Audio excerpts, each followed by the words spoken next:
I was stunned by this. Adam Curry, John C. Dvorak. It's Sunday, October 11th, 2015. Time once again for your Gitmo Nation Media Assassination episode 764. This is No Agenda. Guarding your fragile reality from sea to shining sea and broadcasting live from FEMA Region 6 here in Austin, Texas. In the morning, everybody, I'm Adam Curry. And from northern Silicon Valley, where I've got this new noisemaker, I'm John C. Dvorak. It's Crackpot and Buzzkill in the morning. Sorry. I heard your noisemaker. Shake your noisemaker, baby. It's called a crow or something. Whatever you do, don't shake the rain stick, man. I forgot to mention that. Yeah, somebody else bitched about this. We got to be careful with these things. They're real. They work. Doesn't work here. Broadcasting it all over the country probably doesn't help. It dilutes it. No, or sends it all to South Carolina. Before we start, a mea culpa. A short mea culpa. Okay. Things always come in threes. And we'd had two previous episodes before Thursday's show where something went wrong with the RSS feed. And just because I always tweet glitch doesn't mean I don't want to explain it briefly. But, you make a mistake, and the problem with republishing an episode in the RSS feed is that a lot of these podcast apps don't really know what to do when something changes. It's a horrible process. And whenever a lot of them or all of them, I would say, what's the one that a Stitcher, I think, is the one a lot of people use besides the whatever that. Stitcher is a big one. And then when you change the GUID, which should tell the podcast client to say, this has changed, let me refresh that, it doesn't actually do it. Now, that's bad enough because whenever this happens, the amount of tweets and emails, it's my own fault, but it floods the inbox. Hey, man, I couldn't get the show. Okay, great. Now, what happened on Thursday? On Thursday, it's really bad. It's a kind of a slap in you because I'm guessing that the other side of this equation, which are the podcast apps, they don't care. No, they don't. No, they don't. They just don't. You're right. And they specifically don't care about the show. Specifically not about this show. Now, what happened on Thursday, and I was way out of it. The allergies were really, really bad, and so we finished the show, and we do all the post-production. I will attest to this. Let me give you an example for the audience out there. This is Adam, hi, I'm Adam Curry, blah, blah, blah, on the show. Show's over. Oh, I can barely talk. I'm dying here. I like how you do that. Hi, I'm Adam Curry on the show. Yeah, that's a nice thing. He can maintain a professional sound, even though I'm tripping. Walk. I was tripping. Okay, so I upload the show. And so Tina, the keeper's coming over. So I want to get everything nice, and I want to be ready. And we were already a little bit, we started late, went a little long, and so I'm, everything's done. I'm in the bathroom. I'm starting to shave. You're in bathroom? In the bathroom, I said. I'm starting to shave, and all of a sudden I start getting all kinds of emergency messages from Void Zero. He's like, "Come back! There's something wrong with the MP3."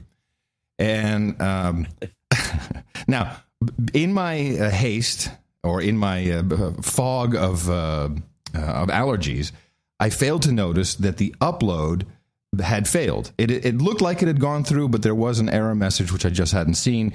And although I said glitch, the technical explanation is that our own CDN that we've built, which Void Zero runs completely just because he loves the show, his contribution, it had run out of disk space. And so the show only made it up halfway, and then once that happens, we have our own kind of virtual CDN. It propagated half a show. It goes everywhere half a show. So everybody's freaking out. And the Void Zero's freaking out, too. He's like, re-upload. Okay, so I'm waiting. Now, this is going on for about 5 minutes. So upload the show. Okay, re-upload. Good. We check. We test. Good. I go back. Now, when I was on the I Love Laundry tour, I think we discussed this. You learn to be very conservative with water. Not so much that you don't have water when you're hooked up to a campground or what we call city water, But your tank will fill up. It's only, I think that the gray water tank is what maybe. Hold on a second. I am now incredibly impressed if you're making a segue into some other topic. I wish. On water. No, I wish. Go. I wish. So what you learn is that you instead of when you're shaving, because I shave with a razor, wet shave, and I have shaving cream all over my face, and you learn that. You instead of keeping the water running, you fill up the basin and then you clean the shaver in between shaves in the water. So this has now become a habit. Unfortunately, when Void Zero started sending me these warning messages, I walked away, leaving the water running. And the thing in the drain clogged. The whole bathroom was flooded, John. I mean, wow. the wastebasket was starting to float away. The whole thing was flooded.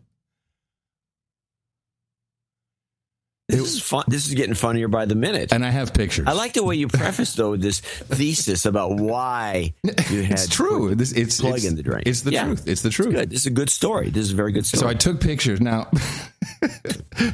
you have no idea. Have you ever done this? This is like when you're maybe 15, you make this mistake. But I have never done that in my life. Not when you're 51. I could not believe it.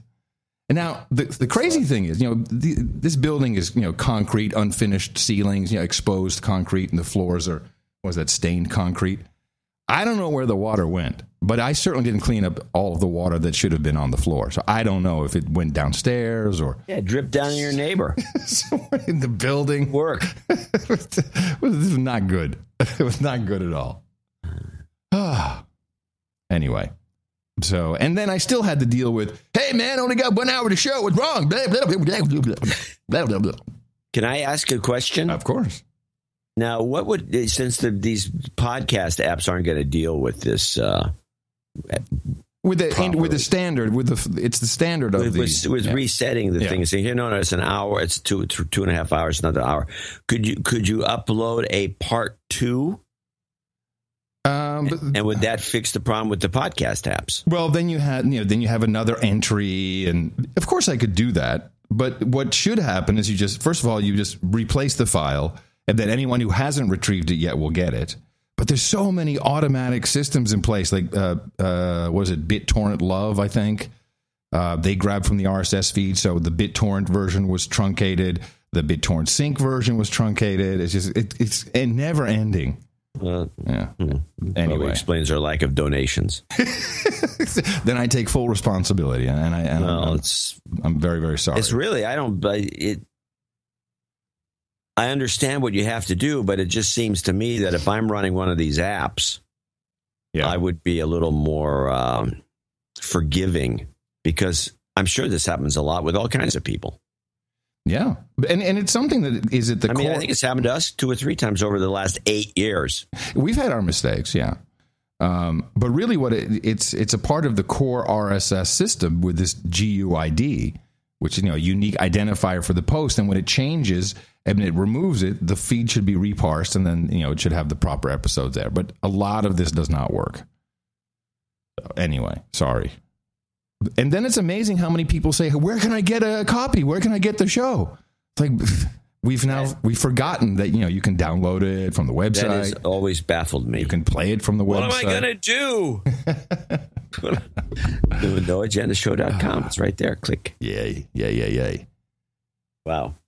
I got a lot of, anyway, what you got on your plate, Willis? Well, I was just coming upstairs to start to do the show, and I was setting the television to record something, but I was catching the end of, or part of the middle, I guess, of this show. I think it's floating around HBO or Showtime, one of the two, called San Francisco 2.0. Oh, I'm not familiar with this. Is this like a reality show, or what is it? No. It's a documentary about how San Francisco is being ruined by the tech companies and I'd say real estate prices and all the rest of it.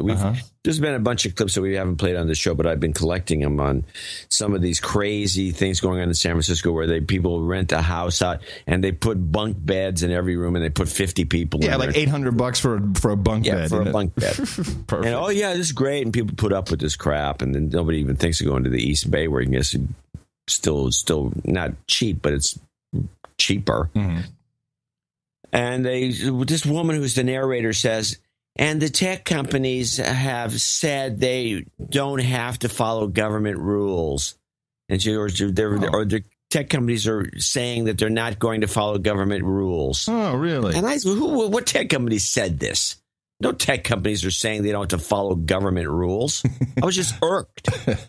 I'm going to contact the producer and ask him, I want to know specifically which tech company said that. Yeah. Have said, we're not following government rules. Good. You do that. You do that. You go do that, John. I'm going to. I'm irked. Yeah. All right. Okay. Well, we start with this bombing in Ankara, the bombing in Turkey, the double bombing, I should say. Okay, we can do that, but I think to preface it, yeah, I have the perfect clip that I believe should be played here and again. Here and again. I'm only going to play it once today. You might be surprised if you hear it. Okay. Can you see that juice? Okie dokie. Oh my gosh! Can you see that juice? The minute I drag the clip into the player and I see it's 2 seconds, I know that I've been had once again. Okay, this one's going over here so we can play it more often. Very good. Oh my gosh! Can you see that juice? What is that from? That's great. I have 3 clips from this little thing, and I'll explain it after we play the third one, but that's coming. Well, so this is a thread throughout the entire show? Yeah. Okay. But see, I can start to combine these things that you're sending me. I like that a lot. You can do that, after. Well, you can do this. Like you got... And wash your hands after touching any raw meat. Oh, my gosh. Can you see that juice? Juice. It's a sickening... I got my own story about juice later. That'll be the perfect Let's go with the lead-in. bombings. All right. Well, first, let's look at what's happening on the ground. Boots on the ground. We've received from several from the professor out there in, I think he's in Istanbul, that everybody is pretty convinced that this was the government's doing. Protesters in Istanbul blame their government for a pair of deadly bomb attacks earlier in the day that killed some 95 people in Turkey's capital city. During a demonstration, protesters held signs linking President Tayyip Erdogan to the explosions. Erdogan gave the order. His henchmen carried out the massacre, the sign read.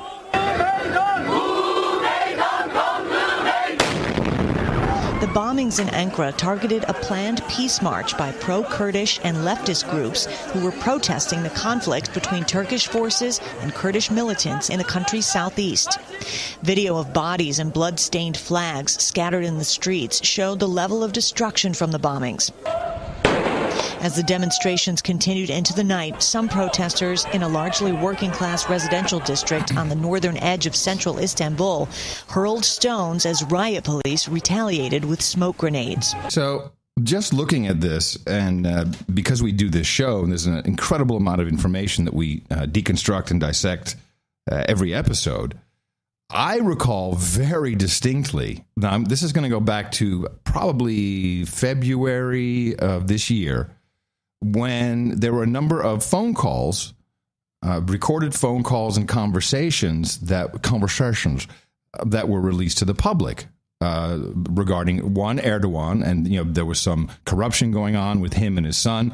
But then were these two, if you recall, John, there was a conversation, it was overheard, it was recorded, there were transcripts everywhere of these two Erdogan officials talking about creating what we would call a false flag. And they said, what we're going to do is we're going to start bombing crowds. And then we'll use that to go and attack the Kurds in northern Syria. And now they did it. Do we have that clip? Well, we don't have...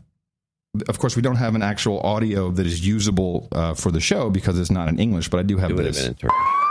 Turkish Prime Minister Ahmet Davutoglu told reporters there was strong evidence to suggest the twin attacks at a pro-Kurdish rally in Ankara was the work of 2 suicide bombers.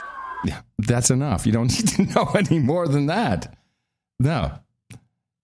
This is it. Why would a suicide bomber do that? It doesn't make sense. Here, no, I don't think there's any suicide bomber. Here, from the transcript. Well, of course not. I could coordinate the diplomacy, but civil war, the military. We don't have any problems with that. Second, after it happens, it'll cause great internal commotion. The border is not under control. Yes, the bombings are, of course, going to happen, but I remember our talk from 3 years ago, and it goes on and on, the whole transcript in the show notes. They talk specifically about bombing crowds to create, a huge outrage, so that they can then... Well, they got their outrage. Yeah, absolutely. Aimed in the wrong direction. Yeah, well... So this is not, this is no surprise to anyone who has no agenda thinking. No. Although a lot of people with no agenda thinking will see things that don't exist, which is what we haven't been able to fix. Yeah, that does happen. It does happen, but it's okay. It's training. People got the training wheels on. It takes a little while to be able to figure out. And then there's this. I think what we should be on the lookout for is the tomb of Suleiman Shah. Are you familiar with this artifact? I didn't know that he had it. I know Suleiman, but I didn't know about his tomb or what's going on with it. So he, of course, according to legend, is the grandfather, the founder of the Ottoman Empire.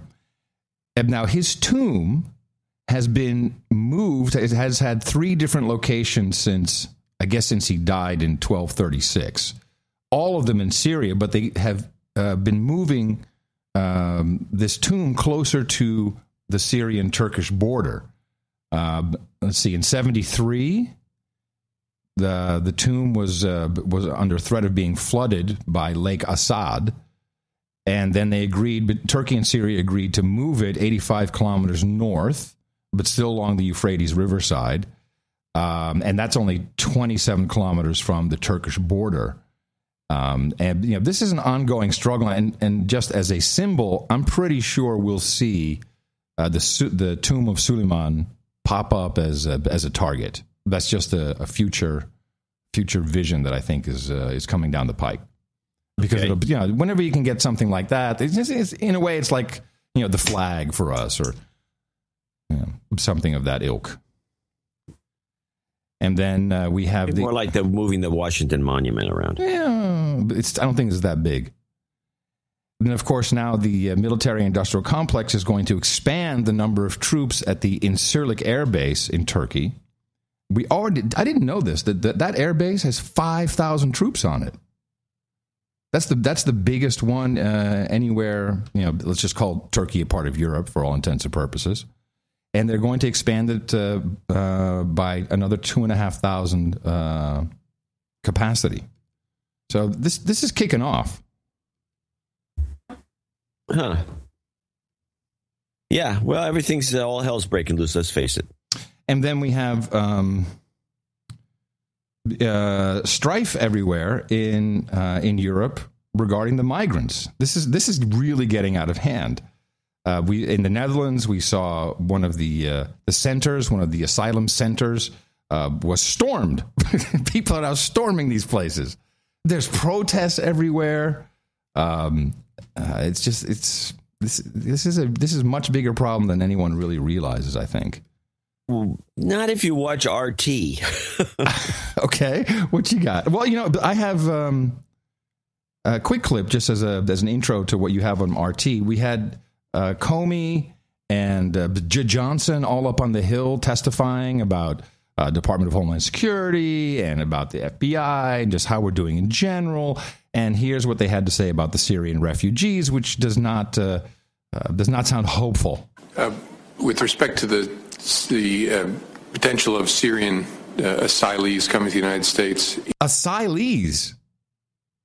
I didn't know that was the word. I have never heard anyone use that word. I don't even know the word exists until now. Asylees. Asylum seekers is what you'd say. Let's see. How would you spell that? Asylum. Spell that and then change it to asylees. Yeah, it looks good. Asylee, a person who is seeking or has been granted political asylum. Yeah, asylees. Okay. With respect to the potential of Syrian asylees coming to the United States, it is something that we have learned how to do better, screening people. I should mention that before this, Johnson was asked the question, like, what about the refugees? And I don't know, maybe he was playing words with friends or something, and he went on this 2-minute just monologue saying absolutely nothing. Just, you know how sometimes in a meeting, like Ron Bloom could do this. We just talk total crap and not answer the question, but didn't say anything at all. You know these people. And he did that. Most government people can do that. Right. But it was really lame. And then Jim, as he called Jim jump. I didn't clip all that because it was so boring. That's but fine. You get the idea. Then Jim jumps in with this. The experience we had, we didn't do it as well as we should have in the mid 2000s, the first decade with Iraqi refugees. So we had to go back and redo it. We've learned a lot from that. So I think we are more effective as a law enforcement, intelligence, national security community at screening folks. That said, there is no such thing as a no risk enterprise, and there are deficits that we face. I'm not comfortable talking about them in an open session. I don't want the bad guys to know what we might not be able to do. I understand. That's how I sum it up. Now listen to Jid Johnson, because Comey did a pretty good job. He said, hey, it's not all great. We got to be careful. And then Jid Johnson, who, of course, was just shined by his what do you call him? If he's the superior, then Comey is the superior. No, Jid Johnson's superior. Then what is Comey to Jid Johnson? He's the boss. I don't know. He's under him. He's under him. His underling. No. Yeah. FBI is part of DHS. Comey reports to Johnson. Oh yeah. FBI is under DHS. Yes, sir. But anyway, here's what Jid Johnson then said. All right, fine. Thank you. Senator, if I could, please. Yeah. With regard to Syrian refugees in particular, I agree totally with what Jim said. No, asshole. We should do the right thing by accepting more, but we've got to be careful in doing it. We have improved the process for vetting, from a security standpoint, the refugees who are admitted in this country, and I'm committed to making sure that we maintain that process. No, suck up. Well, if he's his boss, why would he suck up to him? Well, because he looked bad, because his underling shined him. They're like, oh, yeah, I agree. That's exactly what he said. Douchebag. Well, whatever. Yeah. We're not going to take that many. It's not like what's going on in Europe. Well, there's a bunch of reports going on, including ones that are trying to document what's happening in these camps. Yeah. Which are apparently very poorly organized. And which are about to get pretty darn cold. Yeah. We get in the winter. The winter's coming, and we have people freezing in tents. So the big trend, which I saw, was, and fortunately it's not translated, but you can understand the German, and he doesn't talk for too long. But Juncker was giving I guess it was being interviewed in front of a large group of EU people and discussing how they're kind of tired of taking orders from Washington. Mm-hmm. At least that's kind of the way the RT played it, which is to their benefit, of course. Right. But it's very interesting. Play EU Rethink Part 1. Okay.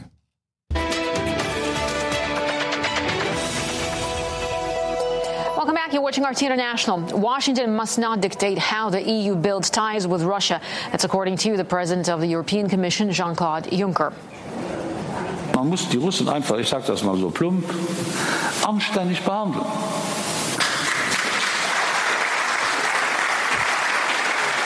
Aber wir können uns unser Verhältnis nicht von Washington aus diktieren lassen. Das geht nicht.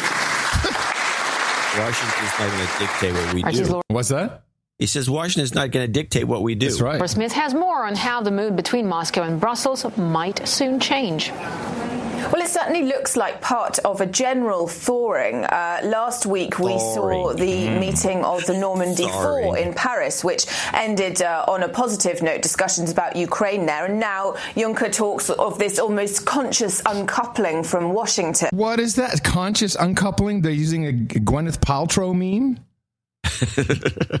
That's where that stems from. Yeah, that when she and Chris, what is it? Chris from Coldplay. Chris is gay. When they decided to divorce, it was a conscious uncoupling, and now we're using this. A meme phrase going around the EU or something. Strange. Last week, we saw the meeting of the Normandy 4 in Paris, which ended on a positive note, discussions about Ukraine there. And now Juncker talks of this almost conscious uncoupling from Washington. How will it develop? Well, there's certainly a feeling that there was pressure on the European Union to place sanctions on Russia over Ukraine. And in fact, even the US itself admits it. Let's hear that.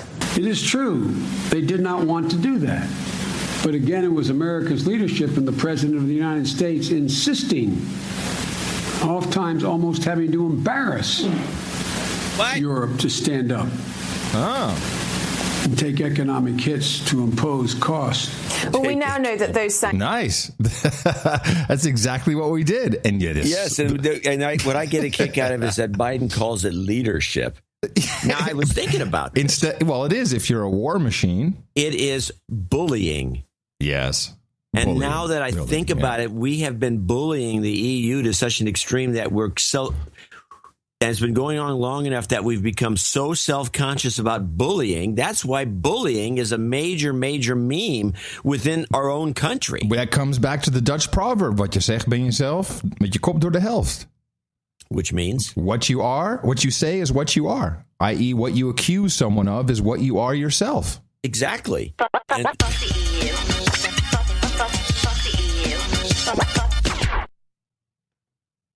yes. So we're bullies. Almost having to embarrass Europe to stand up and take economic hits to impose costs. Well, we now know that those sanctions have proven to be bad for both parties. Bad for the Russian economy, obviously, but also for individual EU member states, which have both lost trade as a result of the sanctions and as a result of Russia's counter-sanctions. So this really marks a turning point in attitude, at least. Deshalb muss man sich ein korrekteres Verhältnis zu Russland bemühen. Das ist nicht sehr sexy, aber das muss sein. Wir können so nicht weitermachen. So it's necessary, says Juncker. Now these... What was the translation on that? Do you remember? Yeah, it's something like it's not sexy, but we're going to have to look at this differently. And it was just it was pretty much like what he said before. Wir können so nicht weitermachen. No, we can't continue like this. Yeah, we can't continue. So it's necessary, says Juncker. Now, these sanctions on Russia are up for renewal towards the end of the year. The question is, could this rapprochement mean a rethink? Yeah, I think it means the rethink is underway, and we're going to get screwed in this deal. But, you know, the hypocrisy of the American approach is always amusing. While I was doing today's show, I was looking at a lot of Sukhoi jets, because that's what the Russians are really using in Syria. Excuse me. And they have a lot of nice planes. You know, last night, this has happened twice now. All of a sudden, tweets are flying, emails are coming in. This is about midnight. It's like, Russian jet, shot down over Turkey. Russian jet shot down over Turkey. And I saw this propagate really quickly. USA Today, U.S. News, everyone. I don't think it's true. I don't think a lot of what we're hearing is true. Yeah. It seems unlikely that a Russian jet's going to get shot down anytime soon. Oh, I mean, they absolutely. I don't see that happening. But I was looking at Sukhoi, and I was thinking about these sanctions against Russia. Mm-hmm. And Sukhoi is a major operator. I mean, I think they're bigger than the MiG company, which is this MikhOi or something. It's got some name, and the 2 or 3 other companies that make these fighters. But Sukhoi seems to have the top spot, and they must make a lot of interesting components, because I'm reading this on the wiki page. Mm-hmm. U.S. sanctions. Here we are, the big sanctioners. Oh, yeah, sanctions. Let me read. Does it actually have a pronunciation guide? Sanctions.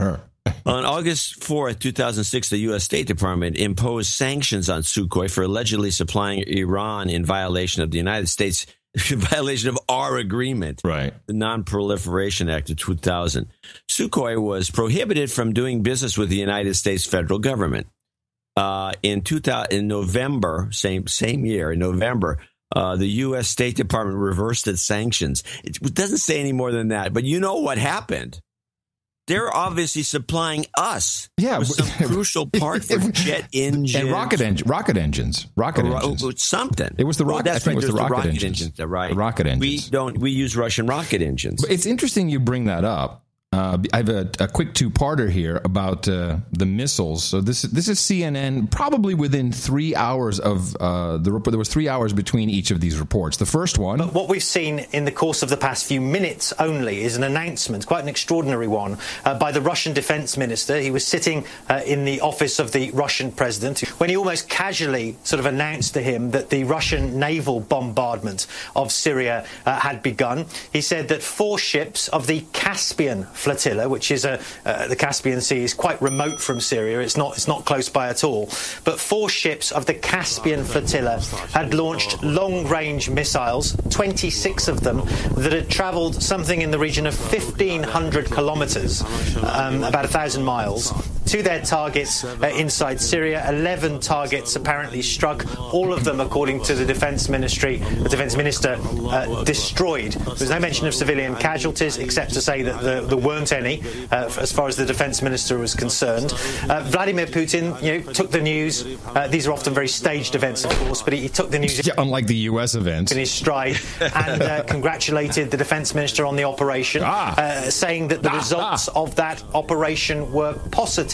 And so that was how the world learned, or how Russia learned, of Russia's escalation of its involvement in Syria from airstrikes to now officially to include naval strikes as well. All right, so they're shooting it from the Caspian Sea, which, 1,500 kilometers. These are I guess, ballistic cruise missiles. They're cruise missiles. And, considering that we, the United States, can't even drop a few bombs out of a plane flying low and without killing, children and doctors. You mean in a hospital? Yeah, like that. Yeah, we meant to hit it. Yeah.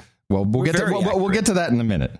Oh wow! Look at the Russians. They've got this high tech gear. They pinpoint surgical strikes. Now we can't have that. And I think that as you were talking about the Russian aircraft, maybe there's a deal going down that has to be discredited because CNN came out with this report. Russian warships firing cruise missiles. And by the way, whenever it's Barbara Starr, it's bullshit. Russian warships firing cruise missiles at what it says are ISIS targets in Syria. Vladimir Putin. But as the Russian leader celebrated his 63rd birthday on the ice rink, there are new signs of trouble for the Russian military campaign.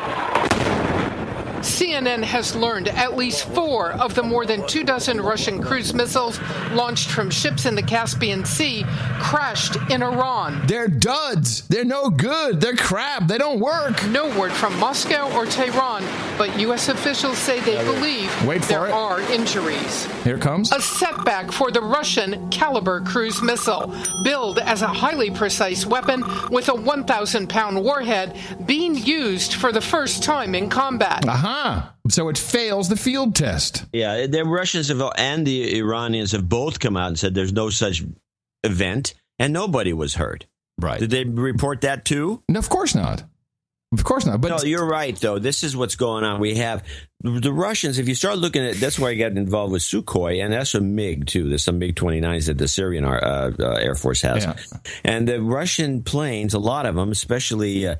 I didn't even realize that one of the early MiGs was the best-selling aircraft in the world historically, and still holds the record. Everybody was flying them. They were all over the world. And this is an armaments company. A number of them. There's a number of them in Russia, and about 4 or 5 aircraft builders, and they want to run a business like everyone else, and they have to do this in real-time testing because the Americans have been doing this, and they know that we sell a lot of goods because we look at what our jets did. Yeah, and it's proven in war. And the Russians have not been able to pull that off, and now they can, and they'll be selling more planes, which is going to hurt our business. So I wonder if this was to tell the Iranians that the Russian missiles are no good. Well, I don't know who buys cruise missiles. It's not like it's not like the jets. That everyone buys jets. It just seemed to say it's a setback for the manufacturer. That's a blatant. Yeah. Well, that was a nice try. Yeah. But, I don't think a lot of the buyers of these types of products are listening to CNN. I don't know about that. Could be wrong. It's all about meme propagation. And Barbara Starr is, she's the Pentagon reporter. All she does, she has her own desk. All she does is sit there all day and wait for the script. Wait for the press releases to come in. Yeah. So everyone got this press release. Well, Richard Engel, of course, on NBC is our CIA guy on NBC that is going to now dramatize the whole situation in Russia versus Syria with this report. Russia's intervention into Syria is escalating by the day, and so are the risks, including confrontation with the U.S. Senior defense officials tell NBC News that 4 of the 26 cruise missiles Russia fired at Syria from the Caspian Sea yesterday landed short in Iran. Russia and Iran deny it. Apparently, there were no casualties. But what really has U.S. military officials worried is that Washington wasn't informed before the launch, even though the missiles traveled through airspace where American aircraft are operating. Already, at least 2 U.S. planes had to be diverted to avoid confrontations with Russian aircraft. There has been U.S.-Russian consultation. So, hold on a second. That, by the way, let me just roll that back for a second. Let me hear exactly what he said. Missiles traveled through airspace where American aircraft are operating. Already, at least 2 U.S. planes had to be diverted to avoid confrontation. Yeah, you know what those planes were? Because I looked that up. They were not fighter jets, John. They were drones. These are the ones that were 20 miles away? Yeah, they were drones, not fighter aircraft. So that's, yes, they're U.S. planes. If you I didn't realize that they were drones. Yeah, no one's mentioning that, but they were definitely, there were 2 drones that needed to be deconflicted. Are operating. Already, at least 2 U.S. planes had to be diverted to avoid confrontations with Russian aircraft. There has been U.S.-Russian consultation, so-called deconflicting meetings, but they don't seem to be working. And what's worse, the Russians secretly recorded the video conference and showed it on television. I love that. That was so funny. Yeah.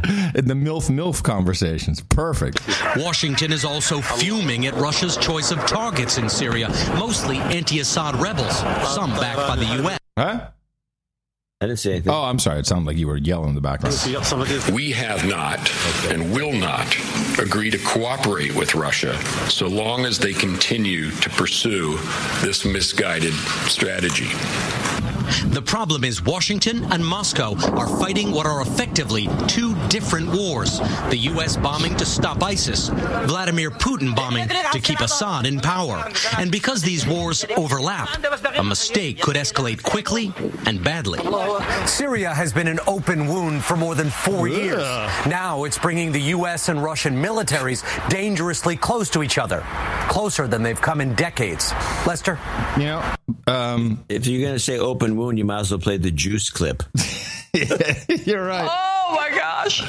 Can you see that juice? Dripping out of the open wound is beautiful. So Lavrov, I'm happy with Lavrov. Finally, Russia has found his voice. Unfortunately, it comes in the form of Lavrov, but because of his stature, because of his voice, his whole appearance, and people like him. Yeah, and he has a nice demeanor, and I really love his accent. Well, I'll try his accent in a moment, but he is making nothing but sense. You cannot avoid. Okay, I can do it now. Just talk a little bit to you. You cannot avoid the conflicting. You cannot avoid the impression that the legal basis of the coalition activities in Syria is really flawed. Flawed? Why is it flawed? It is very good how he makes point here. Lord. You cannot operate without Security Council mandate. You cannot operate without the consent of the country in question. Okay. And we said from the very beginning when the coalition was announced that it was a mistake not to go to the Security Council. It was another mistake not to engage the Syrian government. Had they come to the Security Council, I believe we would be able. Now, listen to what he's saying. To agree a concept which would be acceptable to all. So what he's saying is, hey, how come you didn't just come to the Security Council? We would have come up with a concept that is agreeable to all.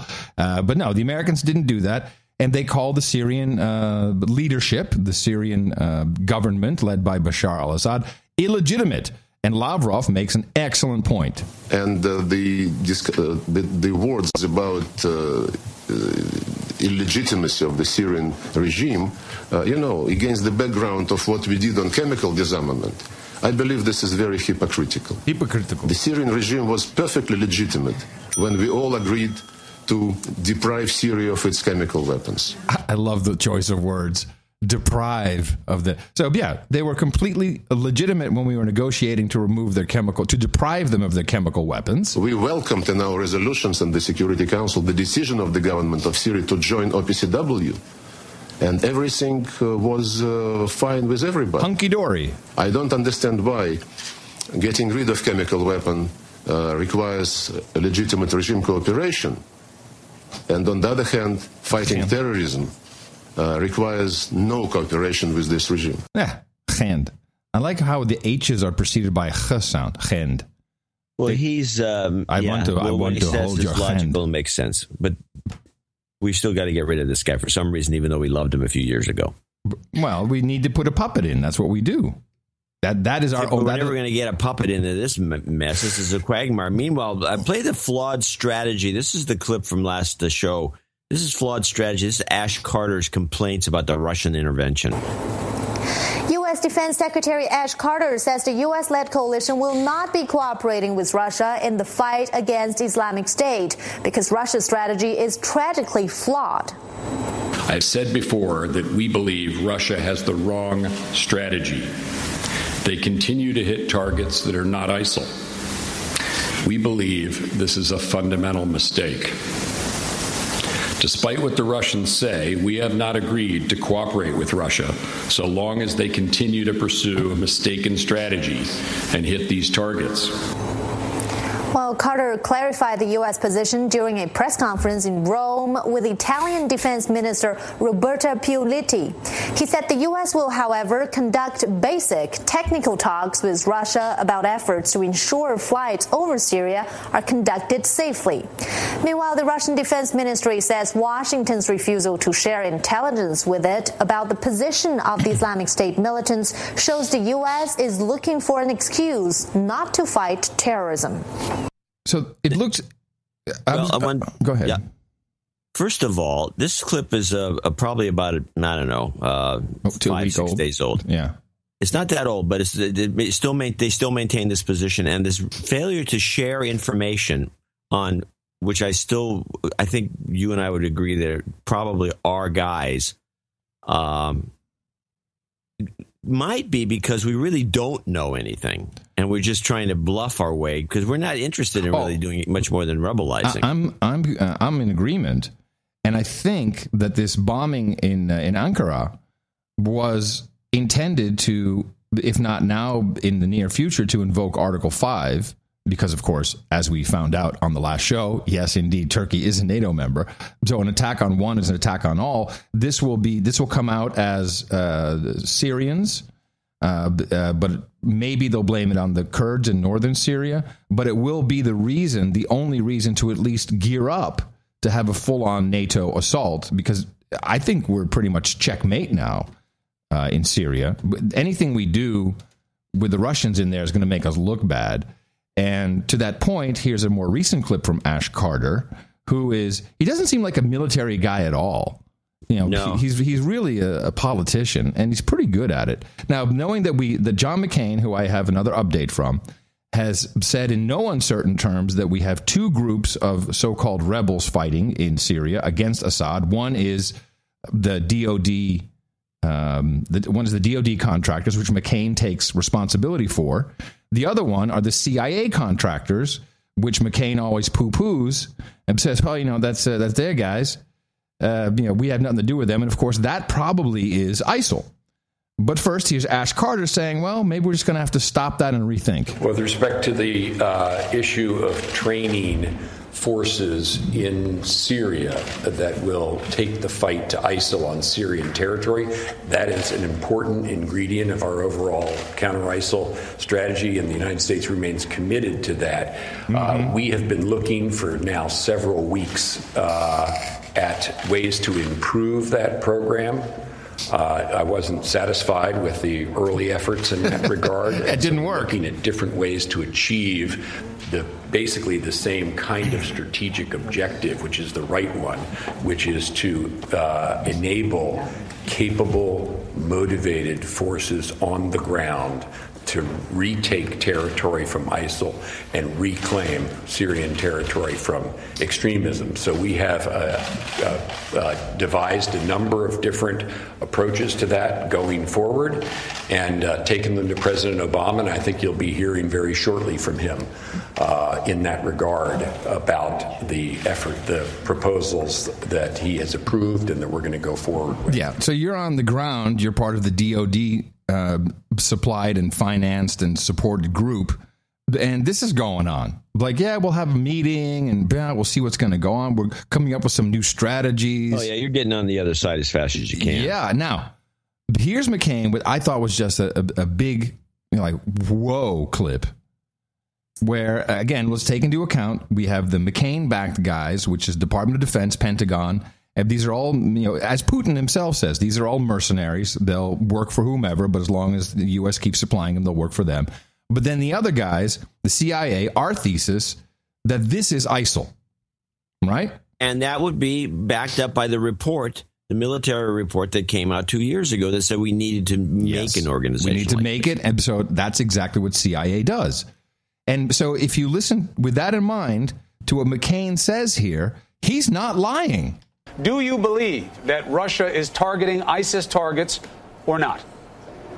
They're not. They may be targeting some, Chris, but it's interesting. Their initial strikes were against the individuals and the groups that have been funded and trained by our CIA in a incredible flaunting of any kind of cooperation or effort to conceal what their first Putin's priority is, and that is, of course, to prop up Bashar Assad. And by the way, I can absolutely confirm to you that they were strikes against our Free Syrian Army or groups that have been armed and trained by the CIA, because we have communications with people.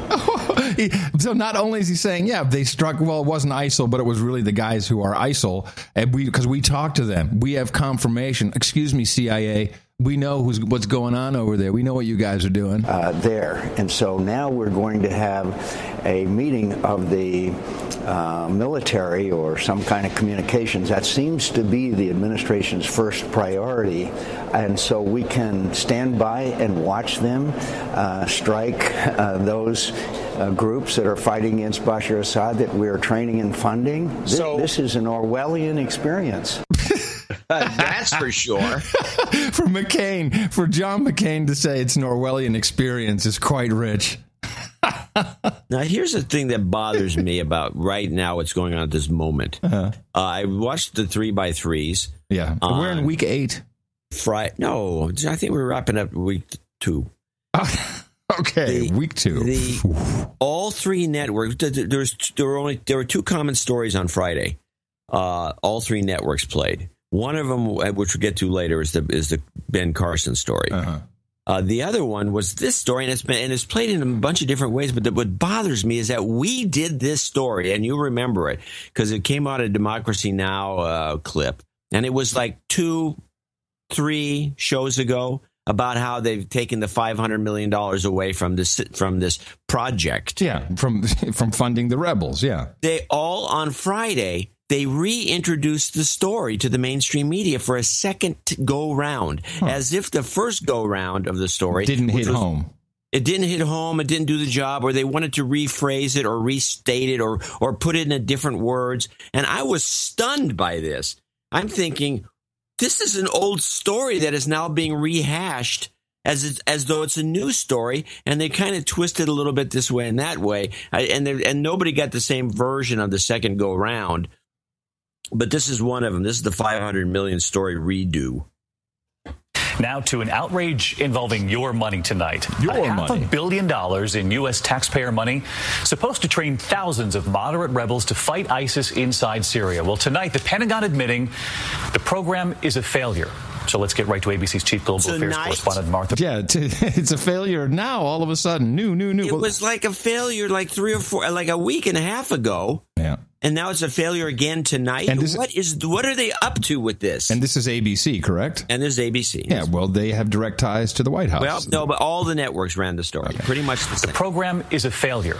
So let's get right to ABC's chief global affairs correspondent, Martha Raddatz. Martha, I want to show everyone at home some of the numbers, the math we did today. The math! $300 million contracted out so far, but only 80 rebels believed to be trained and actually fighting. That's about $3.75 million per fighter. And Martha, you were telling us the Pentagon's going to continue the program, just evolve it a little bit? Hey, Those guys got great math, don't they? We did the math. We had a little meeting, and boy, that's like over $3 million per fighter. Yeah, mercenaries don't come cheap.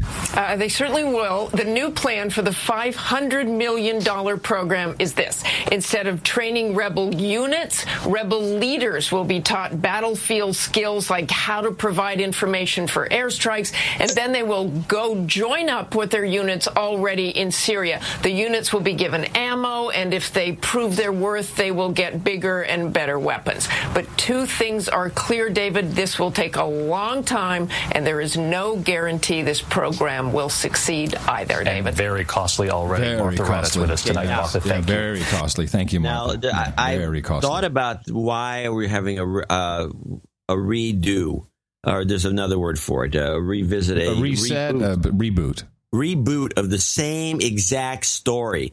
And by the way, and I will say that there's a little variation on the way they conclude. One variation, I think it was on PBS, says that they're just going to end up giving the money to the Kurds, which we pretty much don't give them anything. Right.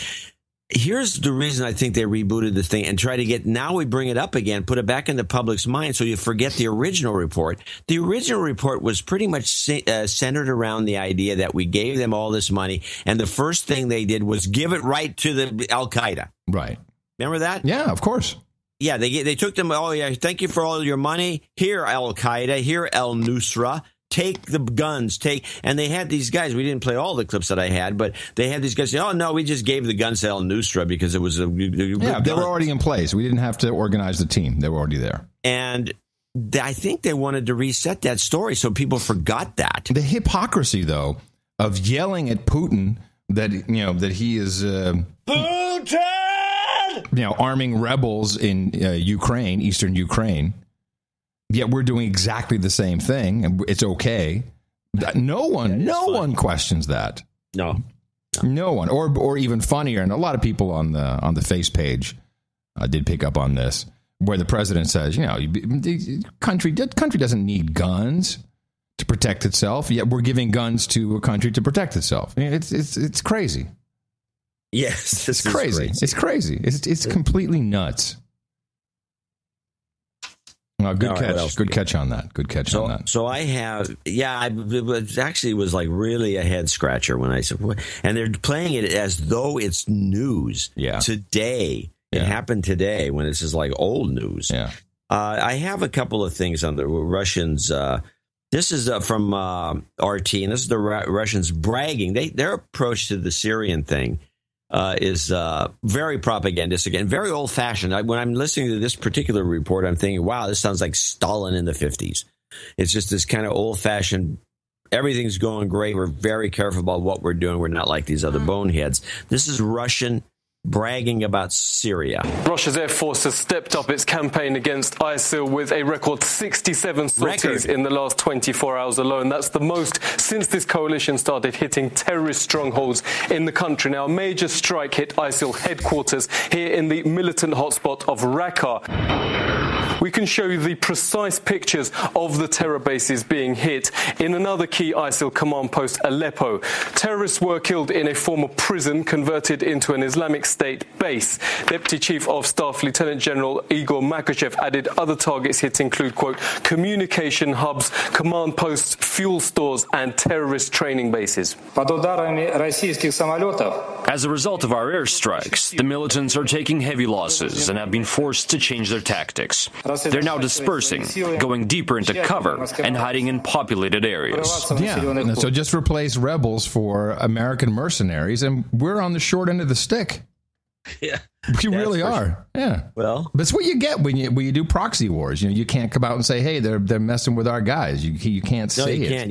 You have to beat around the bush. Play part 2 and see where that goes. It has been the Su-30SM, a 4++ generation machine, called one of the most advanced in the nation's locker. According to one top fighter pilot, this is another promo for their gear. This is extraordinary maneuverability, meaning while such maneuvers can cause problems for rival states playing planes for the Su-30SM. This is a standard move. Its main function is air cover from potential threats for bombers like the Su-34, but it's also using those moves to hit terror targets. You got backed by the Russian fighter jets, the Syrian army is currently stepping up its offensive across the country. And here are the pictures from a district in the Syrian capital, Damascus. It's got to be. By the way, yeah. In the middle of that, I took it out because it's just sound. They were showing the Su-30, which they call the Su-30, but I think we refer to it as the Su, the Sukhoi 30, doing just crazy stuff in the sky, going straight up and spinning around and flat stuff. It was just crazy. Yeah, but that's a promo reel. It was total. Yeah. It was a total promo video. I would think, with Iran opening up, all these companies jumped in. The military-industrial complex is all over Iran, trying to sell our stuff to Iran. Yeah, and then you have Russia trying to sell their stuff to Iran. So this is all about selling weapons to Iran. Expensive gear. I can't see it any other way. It seems, that's what at least part of this is about. Oh, man, that thing didn't work, huh? Oh, it sucks. Their missiles are no good. You don't want that. Well, the Iranians are already pretty much all. It's going to be hard to unseat the Russians. Iranian Air Force is already, I think, owned by the Russians. I mean, they have all their jets are there.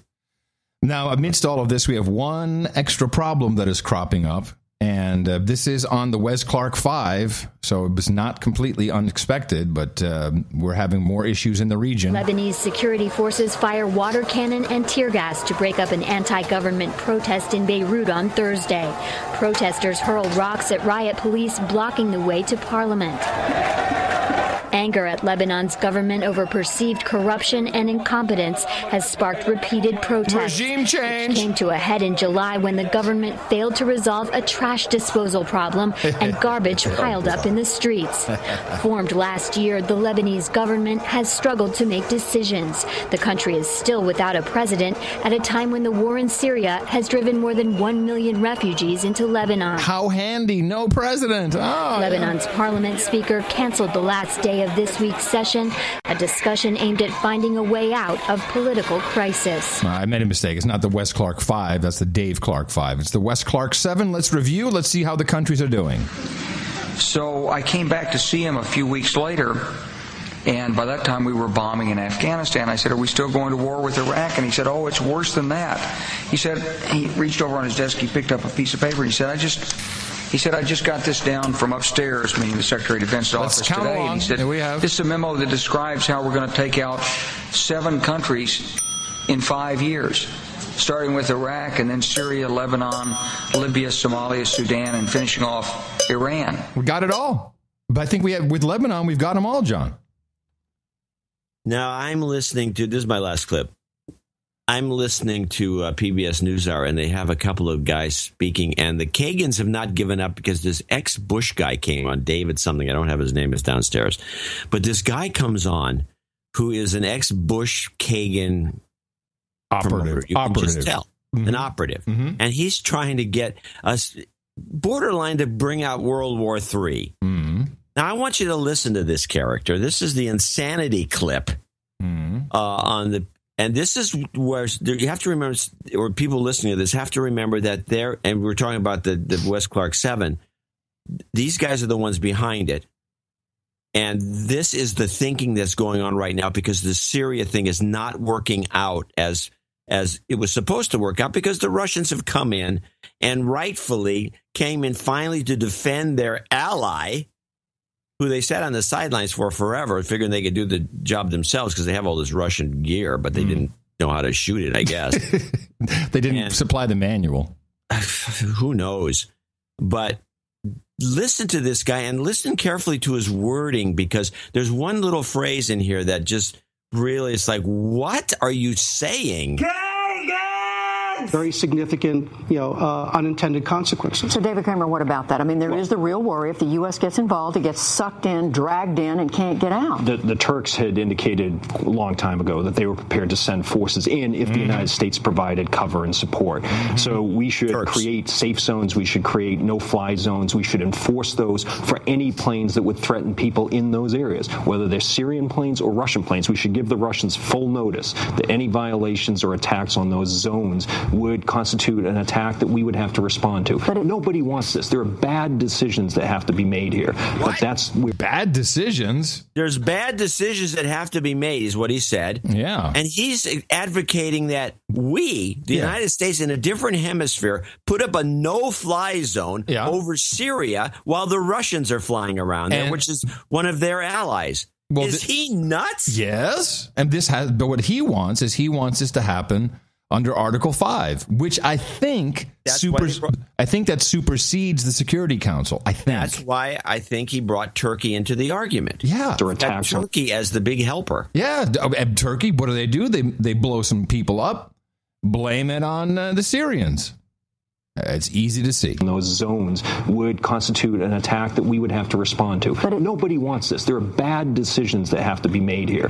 But that's where we are right now. And I think unless we do that, we will continue to see people get killed. We will continue to see people flee Syria. So there aren't any good solutions. We have to find the least worst option. But my question is, isn't that an entire new level of risk? U.S. planes get shot down. U.S. Troops get potentially captured. Not to mention a potential conflict with Russia. We have unintentional. We have the Turks that have indicated their willingness to go ahead. We may have other countries, including from the Gulf, although they're not great contributors to this kind of operation. The United States could provide the air support to provide the cover that way. I think there is a way of doing this without putting U.S. forces on the ground, but there aren't any good options here. Why isn't that? Well, there's your strategy. Kramer. What is wrong? This man is insane. This is the strategy. It sounds like that's this is the desperate strategy at the moment. Yeah. Well, the problem is everyone has to tie themselves in knots to explain what's happening because the truth is too ugly to say. Well, basically we are ISIS, and everything is bogative. All these beheading videos, which they stopped all of a sudden. What's up with that? This stopped. It just stopped. The studio wanted more money. Yeah, or there was people were getting onto it. It was there was obvious. A lot of deconstruction by others on that. Very, very obvious. So, yeah, I think they are insane, John. That would make sense with the new with the expansion of the base in Turkey to expanding by 50% from 5,000 to 7,500. Now, this does come in some geopolitical news. Israeli oil prospectors have discovered a huge oil deposit in the Golan Heights. Oh, no. Yep. Let's make things more complicated. And this is what they found is a layer, I think, 375 meters in thickness, in depth, which could be, and I don't think Israel doesn't have refinery capability, do they? No. They don't have that.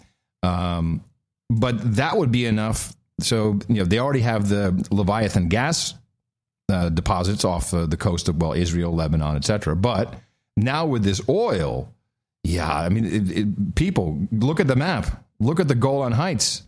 This is, for all intents and purposes, Syria.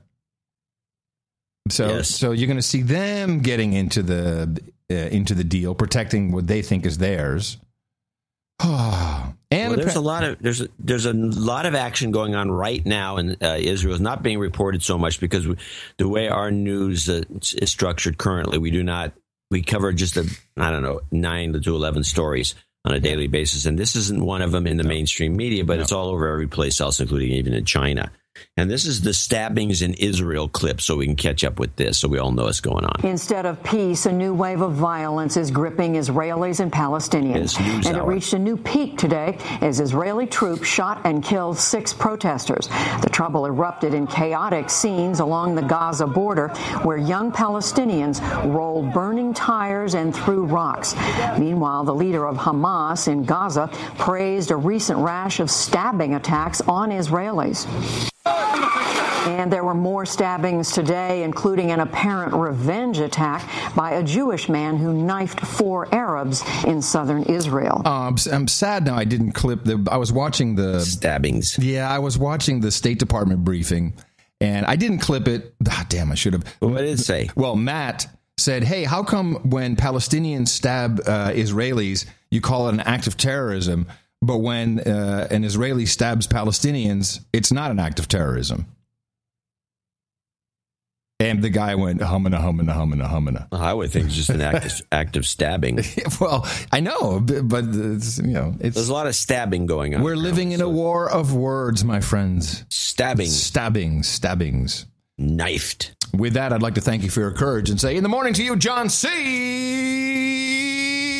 Dvorak. Well, in the morning to you, Mr. Adam Curry. Also in the morning to all ships at sea, boots on the ground, feet in the air, subs in the water, and all the dames and knights out there. In the morning to everyone in the chat room, noagendastream.com. Good to have you all aboard. In the morning to our artists, and we'd like to say in the morning to 20-watt bulb, a twofer.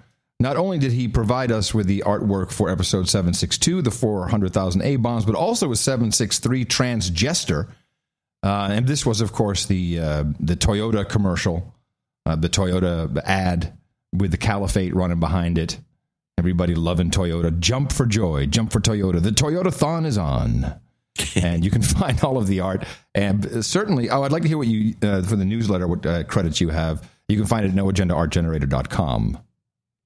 Then you used a couple pieces, I think, in the newsletter. Not in this last one. It was the one before, and I credited it on the last show. Okay, good.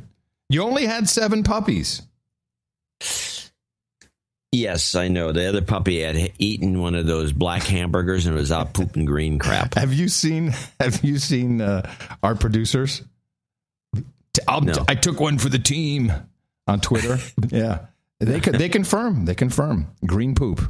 Green poop. Yes, a number of people apparently have eaten this burger and gotten the green poop. Yep, excellent. I think it's something I'm not eating anything is going to do that sort of damage to my normal poop. Doesn't sound safe. No, not at all. Sir Thomas Nussbaum is safe, though. He's safely in now as a Duke. Nice. Came in with $480 from Virginia Beach, Virginia. Sir Nussbaum here. I'm now a Duke. Thank you so much, Adam, John, and the entire No Agenda family. I'm so honored. Everyone send me pics. My birthday is the 13th.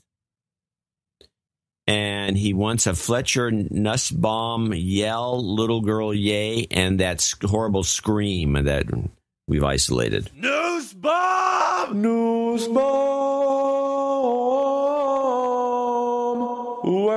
Yay! You've got karma. Well, congratulations. The juice clip followed by the scream would be good. Okay, hold on. We can do that. Right. With the calm down? No, just the regular. No, just the juice scream. Let's give it a shot. Oh, my gosh. Can you see that juice? Good. Excellent. All right. I can't wait. I can't wait for the whole juice sequence. I'm very excited. Another one's pretty good. All 3 clips are. I'm super excited. Next executive producer is William Granger of Marion, Indiana, $310.26. I'm already on my path to knighthood, but after reading another superb newsletter by Mr. Dvorak, I feel compelled to graduate from associate executive producer to full-blown executive producer. And the 310.26 gives him a double executive producership. That's right. You want to explain that for a second? Yes. Anyone who donates 1026 is our birthday for the 8th anniversary of the show. And anyone who donates any variable that has 1026 in it, if it's over associate executive producership, which would be $210.26, gets credit for an associate producership or executive for the show that they sent it in for, but plus again on the 29th when we do our 26 anniversary show. Is it 26? The 26th is a Monday. The 29th okay. is the official show. I got you. I feel compelled to graduate from associate executive producer to full-blown executive producer, mostly because I don't think either of you can pull off native advertising. We might actually be really good at it. Yeah, you never know. We're not going to find out on this show. No. I also want to remind everyone that if they don't support the show, we will all become slaves getting used to mac and cheese. Which brings me to the second clip in the series of 3. Oh, no. This is the I see it. Okay. Crowd pleaser, mac and cheese. Mac and cheese. So Crowd if you pleaser. have leftover pasta, whatever, put it in, you bake it, and make it beautiful brown. I mean, it goes with everything. It does. Oh, man. I get it now. Oh, my gosh. Can you see that juice? But what was that from? What fine news You organization? might as well play the third one, Dan, which is the Yum clip.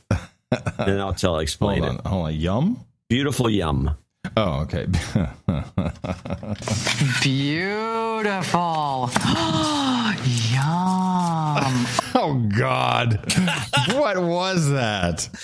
This is the Home Shopping Network. Oh, gosh. And this is, all ads all the time for some product or other. And this is Wolfgang Puck, who is making the mac and cheese, which goes with everything. All this other stuff in this crazy oven he's selling that is a pressure cooker oven. It's like $300, I guess, or something like that. And you put like a turkey. I can't even say how he says it. Into this thing, and it'll cook a whole turkey with stuffing and everything in 55 minutes. Wow. Under some circumstances. I look at it, and I've seen this thing. I look at it, and it looks like a cleanup nightmare. I don't know how you clean this thing. I am really in awe of you. I mean, it's one thing for the past 3 months to be watching 3 networks for 3 months. But 3 weeks. 3 weeks. Sure, John. 3 by 3. But then to add into your viewing mix, the Home Shopping channel, you are truly a god amongst men. Well, when you can get clips like this Yum clip, I mean, come on. All right, so she does this throughout the show. It's very interesting to watch. It's almost like a religious thing where you have the preacher and then everyone yelling amen. She's like the amen person, and so he'll do something. He'll say, "Look at this! I'm cutting through the ham," and she'll, "Oh my God, amen! That ham looks so good." Amen. Fist bump. That's where the juice came from, because he holds up this ham, these slices of ham. That are soaked with like this sugary goo on the outside, and the goo is what's falling off. There's no juice. It's goo. It's just goo. Is it goo or spooge? It's just goo, and it's coming off real thick, like a syrup. It's like a syrup pouring off this ham piece, and she goes nuts. Oh, nice. Anyway, okay, right. You got your explanation. All right, so we have to do a sequence here. Hold on, but it's mac and cheese. He just wants karma. We got that for you. Hold on a second. Crowd pleaser, mac and cheese. Mac and cheese. So Crowd if you pleaser. have leftover pasta, whatever, put it in, you bake it, and make it beautiful brown. I mean, it goes with everything. It does. Beautiful. Yum. And wash your hands after touching any raw meat. Wait a minute. Living the mac and cheese life. Mac and Cheese by Ayn Rand. Oh my gosh. Can you see that juice? You've got karma. You get a lot of mileage from this. Yeah, I think so too. I want to thank William Granger for the compliments, and also he's right. We do need support. Now, our last, which is a associate executive producership, comes from Dame Patricia Biscayne Bay out there in Florida. Mm-hmm. And she has a little handwritten note because she sent a check in. It's time for more job karma for a couple of my kids and relationship karma for the rest. It helps each time. Thanks for saving me the trouble of watching news shows. Yeah. This way I have time to know how to remodel houses, HGTV and DIY networks. Yeah. Watch old reruns of NCIS and Criminal Minds. By the way, Criminal Minds, my wife likes that show. And I just don't like the show. I think it's creepy. Anyway, she thinks it's a better use of her TV time, and it probably is. She I love the show, she says. So jobs and relationship karma. Jobs, and jobs. Let's vote for jobs. You've got karma. Alrighty. That'll be our 3 producers. Came in a little low, a little light. Yep. And I want to remind people that we do have a show coming up on Thursday, Dvorak.org/NA. Take out a subscription, figure something out. There's a lot of good ideas on the page. Yes. And these credits, excuse me, as are the titles, are real titles. Credits are real, just like the ones they do in Hollywood for executive producers, associate executive producers. And, now we have a Duke. It's real. I mean, there's no reason, there's no law in the universe that says we can't have royalty and awards of royalty like the Queen of England does. I have not seen anything in the Geneva Convention says we can't do it. Exactly. And please support us for Thursday's show. Dvorak.org/NA. And it goes without saying, we always need everyone out there doing the very important work of propagating our formula. Our formula is this. We go out, we hit people in the mouth.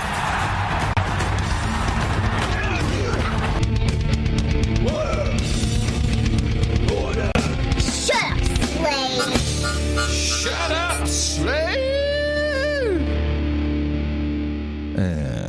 So, I was in Houston. Oh, yes, the report. Yes, I was in Houston You drove or flew? I drove. Okay. Yeah, well, it's only 2.5 hours driving. If you want to fly, then would take you longer, and you wouldn't be mobile. Dexter, Christina, Dexter the Vapor, Christina's ex-boyfriend, and they're still really good friends. Then, Dexter's kind of like my long-lost son.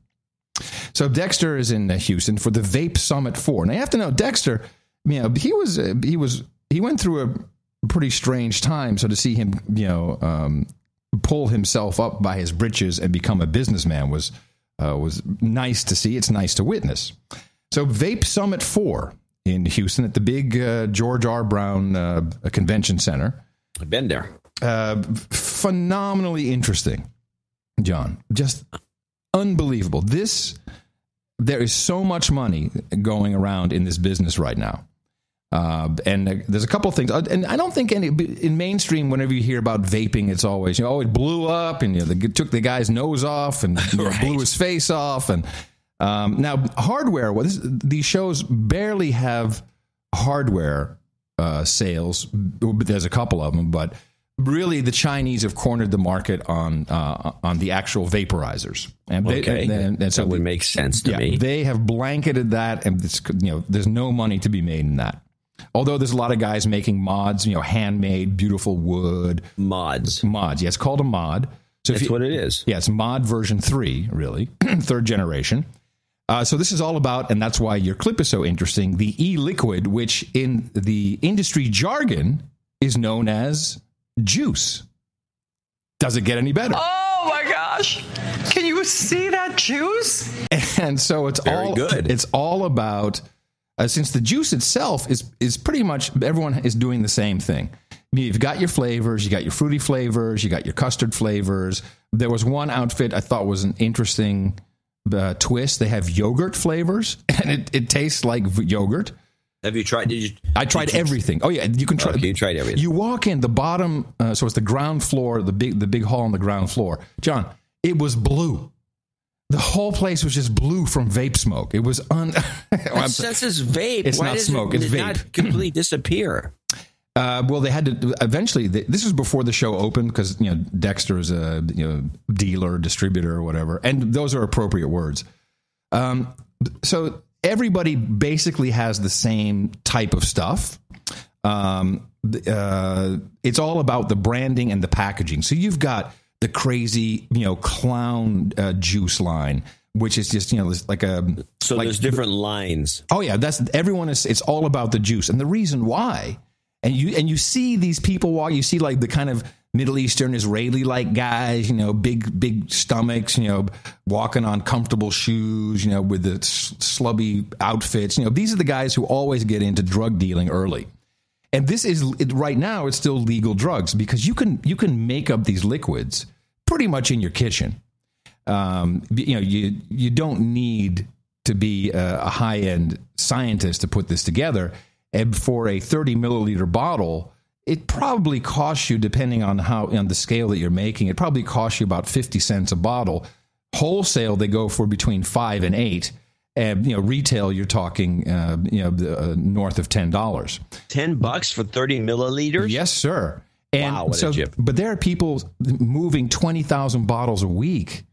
And and everybody there has tattoos, the black cutoff pants at the knee. It's like a Wild West, and they're all rolling in money. There's tons and tons of money.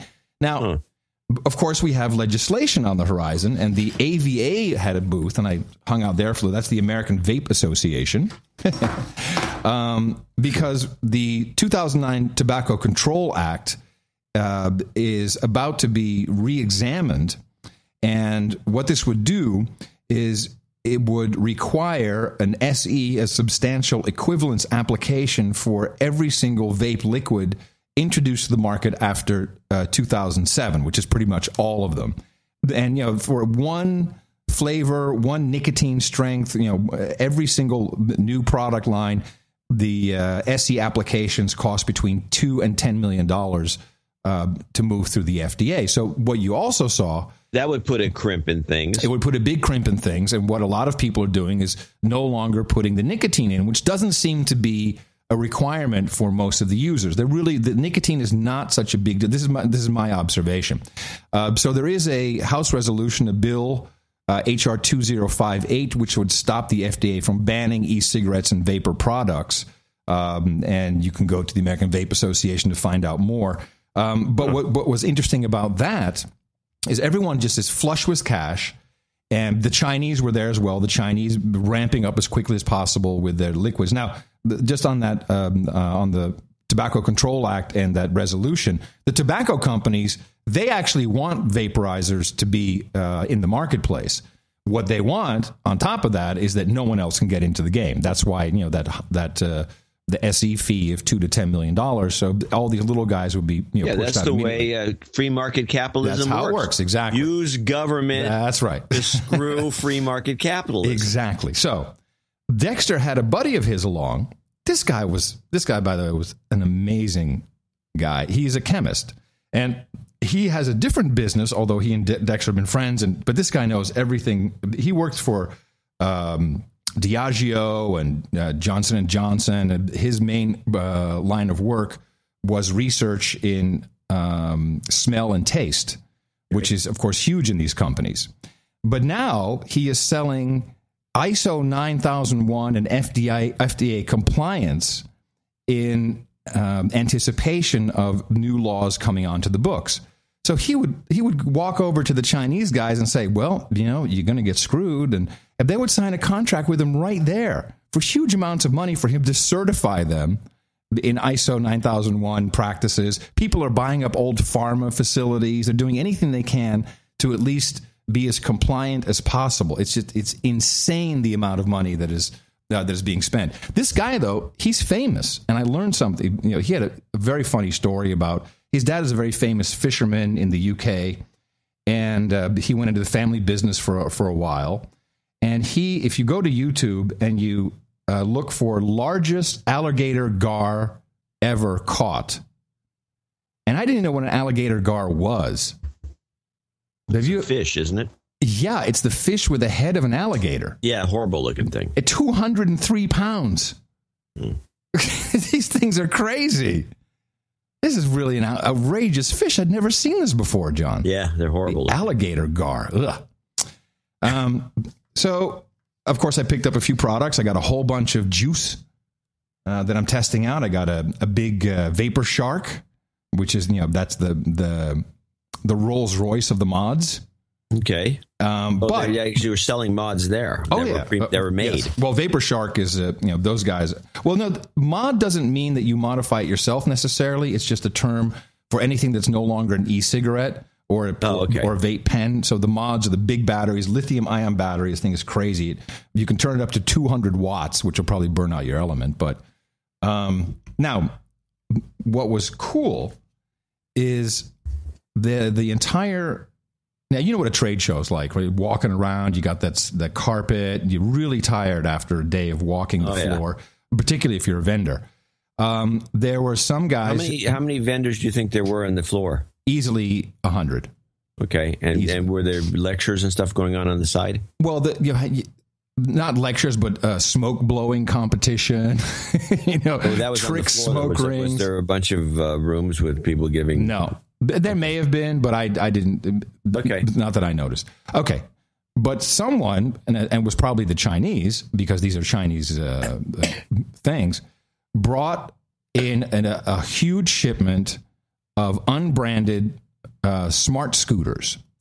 Now, and I had to buy one. It's a couple $100. The smart scooter, this is these new kind of Segway type devices that you stand on.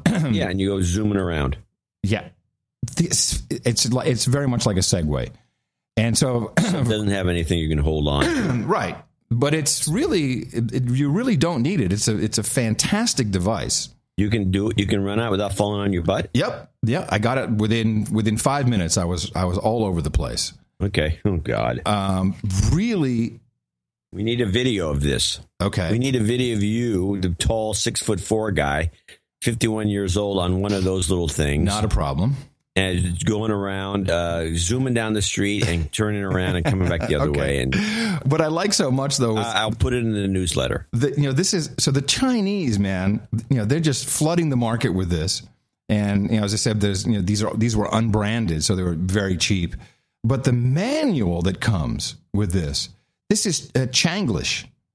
This Chinese English in these manuals is hilarious. They don't even bother trying. Listen to a couple of lines here. Page 1. Do not drive smart, too young, or too old. Please wear safety equipment while driving. Do not drive smart under the influence of alcohol or other non-conscious situation. Hey, man, I'm unconscious. Don't put me on that thing. Tip. Overweight people is hard to drive steady. Yeah, that's what she said. This is so good. Here. If you cannot drive smart skillfully, don't drive it at crowded place or any other dangerous place. Thanks for the tip, Jiners. Especially for through entrance or somewhere with barrier. Please take care, head safety, to avoid bruising hair. In case of emergency, please ensure your own security. I mean, these guys are great. I think there's a market for helping the Chinese translate things into English. No, that market's been long since established, and the Chinese refuse to use it. They no, we got Bill over here. He can speak. He's good at English. You do it. Free. Cheaper. Do not best price. The best price is what it is. Do not drive scooter if your weight over 100 kilograms. Otherwise, it will cause fall injuries in the processing of use or more serious accidents. Do not drive scooter if your weight less than 20 kilos. Right. If you're less than 20 kilos, you're a fetus. You shouldn't be on this thing. Actually, 40 pounds or 40-pound kids. Yeah. Anyway. Then on the way home, because it's 2.5 hours, I'm listening to my favorite new media outlet, Sirius Channel 127, Progress. Yeah, the progressive station. Progress, yes. And who am I listening to? Thom Hartmann. And Thom, it was very interesting. He totally made the connection. I have a clip with this professor he had on, Dr. Peter Breggin, talking about the correlation between mass shootings and the perpetrators being on SSRI drugs. And this went on for a half hour, and I'll play a little bit of it. He never could make the connection between this not being in the news and the fact that these are the largest advertisers of all of the. He could not make the connection, John. It was astounding that he could not see that.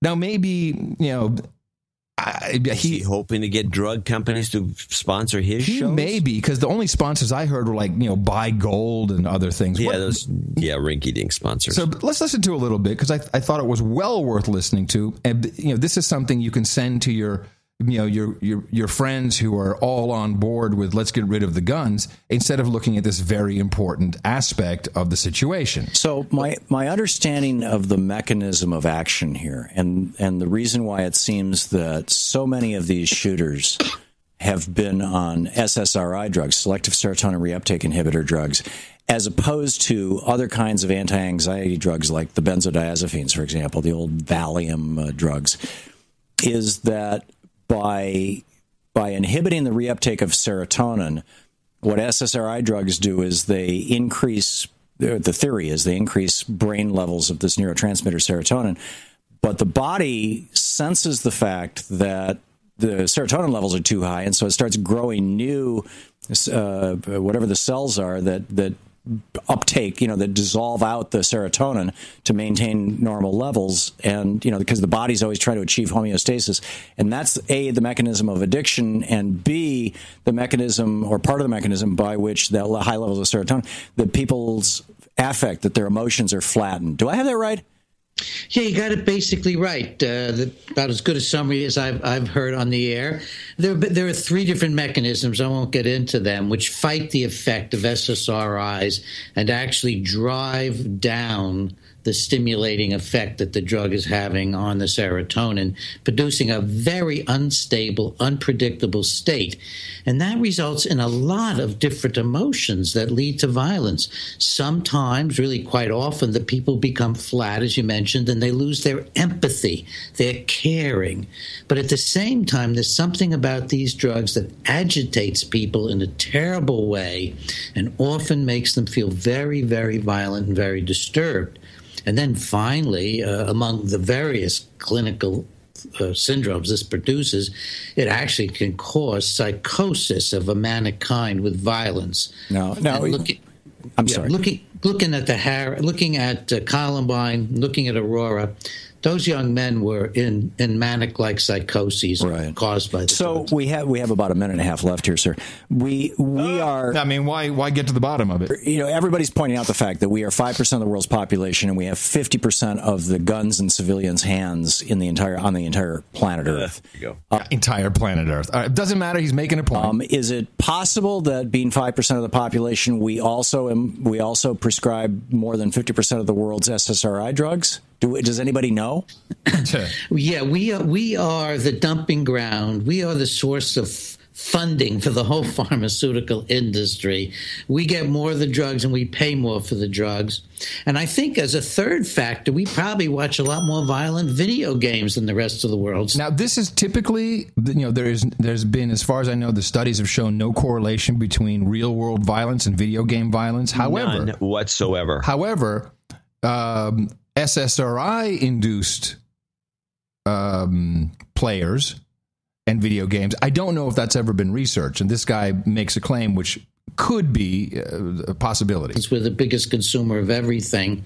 And you put together the availability of the guns with the stimulating effect of the drugs, and then the fact that a lot of these youngsters are getting heavily involved in the video games. Right. But he could never put it together. He could not put that last bit together. That the reason why this is that we've put together 5 years ago. Yeah, that this is rampant because and no one will discuss it on the mainstream because they're the largest advertisers. And sure, the guys that make the SSRIs, they make all kinds of stuff, and that's what's being advertised everywhere. Yeah. Yeah, and I'm sure that the 20,000 listeners to that channel, whatever it is, 240, whatever the heck you 127. have. 127. I may have been the only listener, John. Who the hell knows? You may have been the only listener. That's true. There's a lot of, there's so much selection on Sirius XM that why you'd listen to Thom Hartmann is a mystery. I need to listen to Thom Hartmann. No, I say why anybody. Oh, why anyone would. Yeah. You're doing it for the show. Yeah, of course I am. And let's just stick on the war on crazy for a moment and the guns, because I think this is where we bring the Ben Carson thing in. With a quick side note, the University of Texas, Austin, is creating a protest.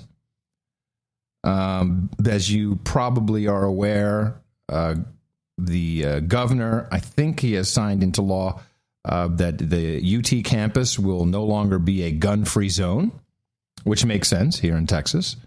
Everyone's up in arms. They're freaking out, and they will be protesting with the Cocks Not Glocks which means students will be walking around with dildos attached to their backpacks.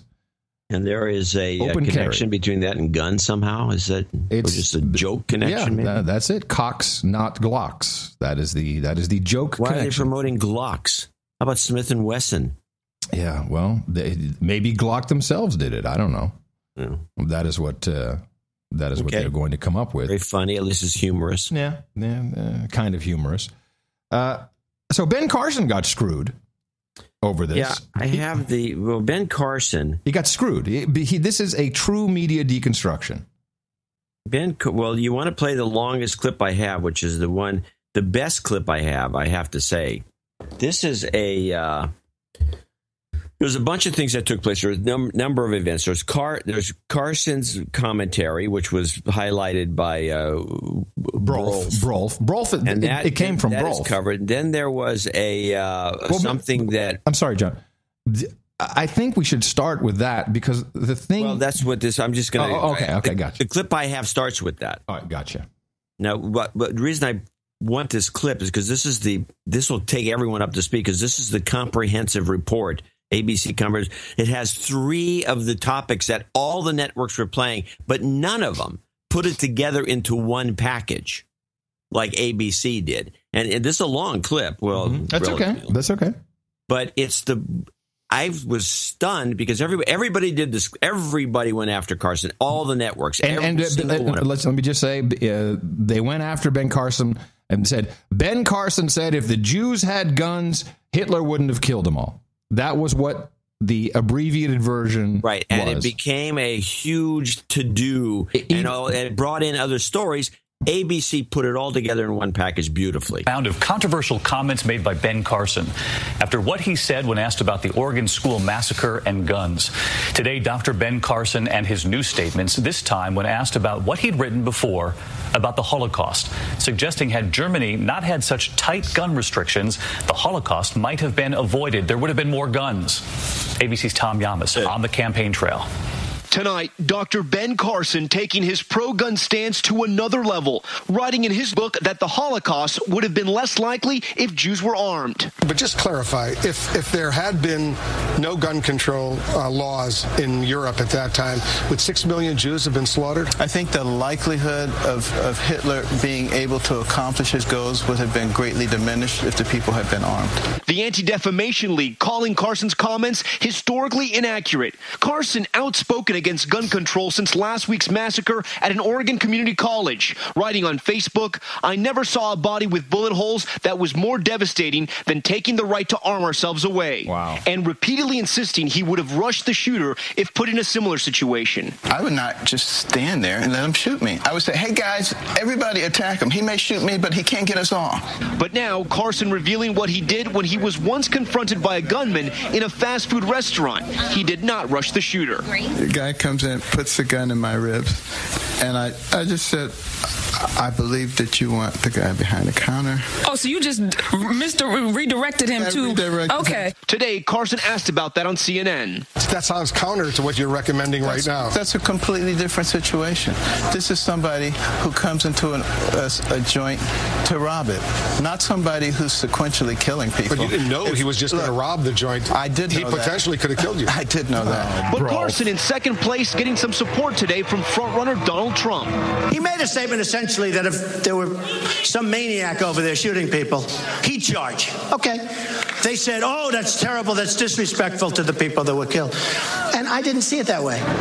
And Tom Llamas with us live tonight. And Tom, amid all this controversy, Ben Carson appeared to receive a show of support overnight from media mogul Rupert Murdoch. That's right, David. Murdoch tweeting, I have the tweets right here on my phone. Ben and Candy Carson, terrific. What about a real black president who can properly address the racial divide and much else? But later, Murdoch tweeting, apologies, no offense meant, personally find both men charming. The other man, of course, David, President Obama. Back to you. Tom Llamas live in Nevada tonight. Tom, thank you. All right. I have done some research on this. Where do you want to start? Okay, but before we do that, can I make a couple of comments about what was said? Please do. I have a clip of the full clip of what he said with Brolf. One of the things that they brought, the news guy brought in after Carson said if the Jews were armed to the teeth, things would have gone differently. they threw this gratuitous line in there just to kind of, I think it's one of those tricks you use. You just throw something. It's a non sequitur. You throw it in and just let it go into the subconscious and say, oh, the guy's a fucked up idiot. And it's the Anti-Defamation League. Yeah. Once you get said those what guys. Carson said was historically inaccurate. He is not talking about history. He's talking about a hypothetical. How can a hypothetical be historically inaccurate? This is now. This meme has been around for a while. It's called the way Salon magazine wrote it up a couple of years ago. It's called the Hitler gun control lie. Now, first of all, to make an argument saying something wouldn't have happened if something else had happened is impossible to prove. One way or the other. Yeah. And, Snopes says this is mostly bogus. So the historical context is in 1919, was it 19? I think the Weimar Republic, not 1919, the Weimar Republic had banned all guns at a certain point. No one could have a firearm at all. And then when the Nazis came into power, they actually softened the gun law and allowed people to have guns, but specifically said Jews can't have guns, specifically.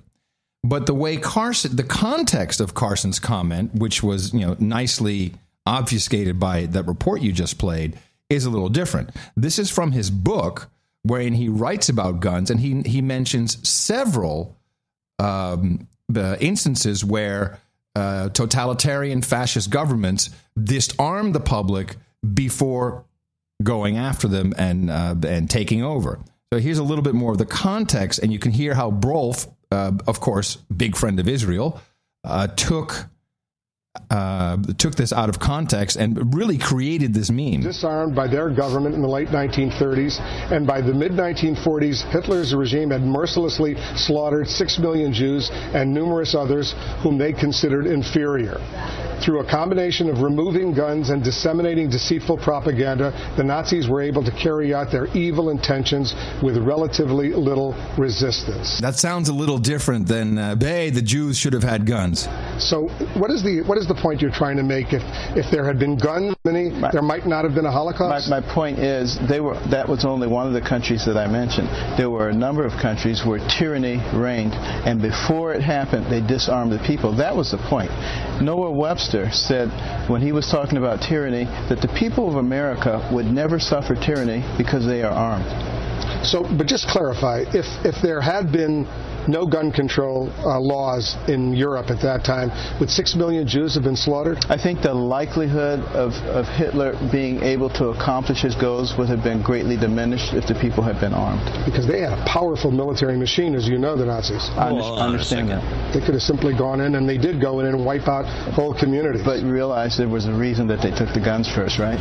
Okay, so if you go back, I almost want you to play it again. Your report? But there's a spot where he explains that this is talking about the number of tyrannies and what Webster said, Noah Webster, and then Brolf rephrases and develops a new question and then he did it twice. He actually did two of them, and he did that.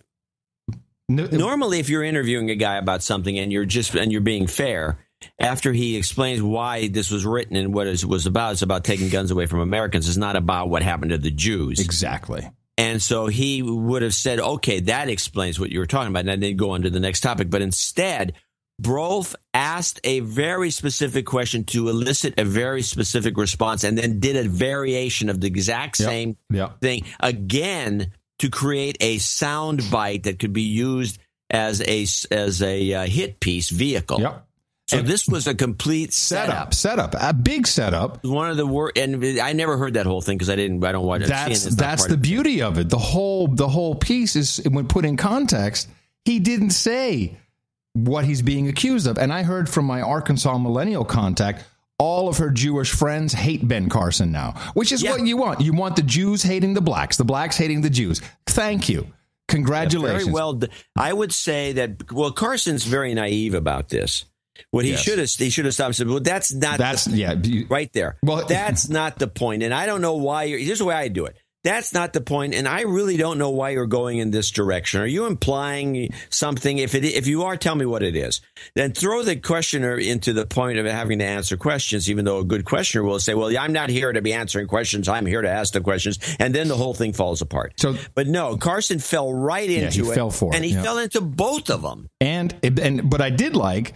He got a little bit of fire on Good Morning America with Stephanopoulos. But you suggested maybe arming more people, even kindergarten teachers. Are more guns really the answer? You know, there's a whole series of things that needs to be done. You know, one of the problems with people in the media is they pick one little thing and they say that that's your philosophy on this, which is a bunch of crap, you know. Hey, he got a temperament there for a minute. It's a bunch of crap.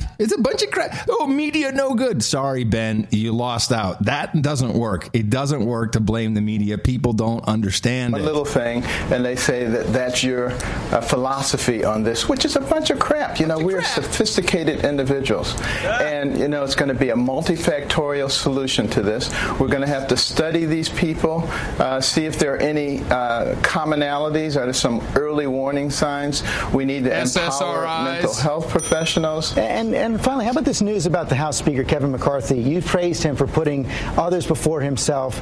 But other Republicans, like Congressman Peter King, saying this turbulence in the House looks absolutely crazy. Fine. But here's what's interesting.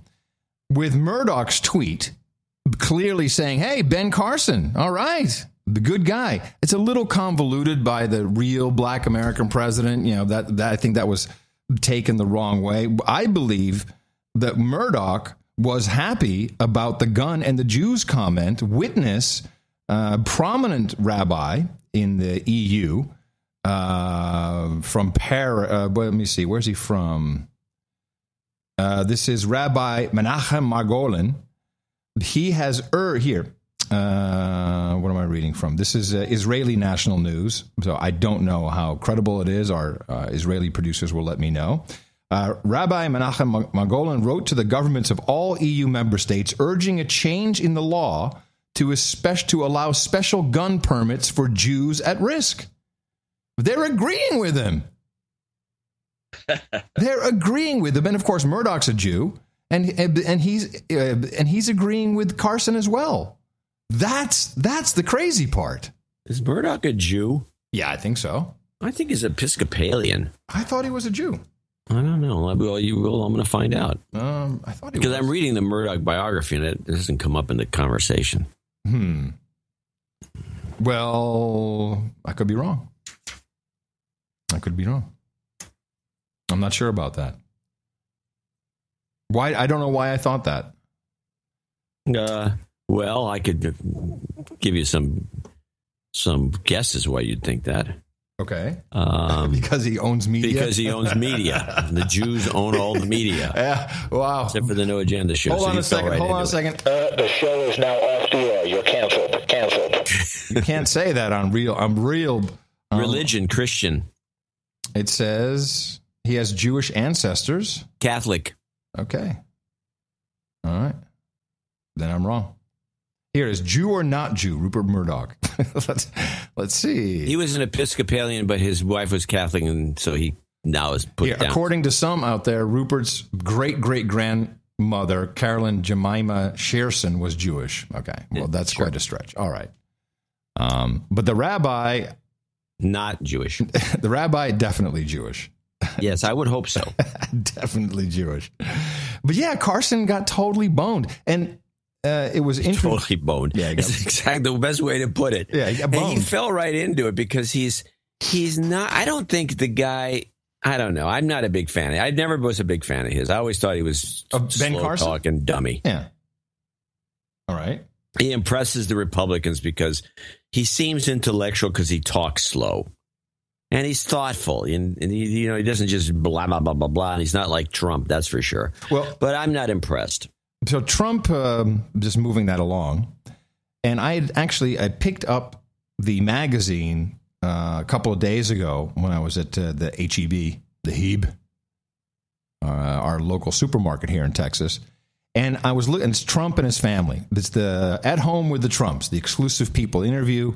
people goes inside the opulent and never dull private world of Donald, wife Melania, and son Barron. And it is just a good-looking family. A very good-looking family. But there was, and I remember looking at the cover saying there's something strange about it. I can't quite figure it out. And the story was okay. It was overly positive, I'd say. Now, you probably saw the Hispanic woman jump up and go crazy for Trump at his most. I have the clip. It's worth listening to. Colombians for Trump. Okay, because there's something else that happened in there that was interesting. Where are you from? I'm from Colombia. Colombia. And is this a setup? Did I ever meet you before? Huh? I'm Hispanic and I vote for Mr. Trump. We vote for Mr. Trump. Yes, Mr. Trump. We love you. We love you. All the way to the White House.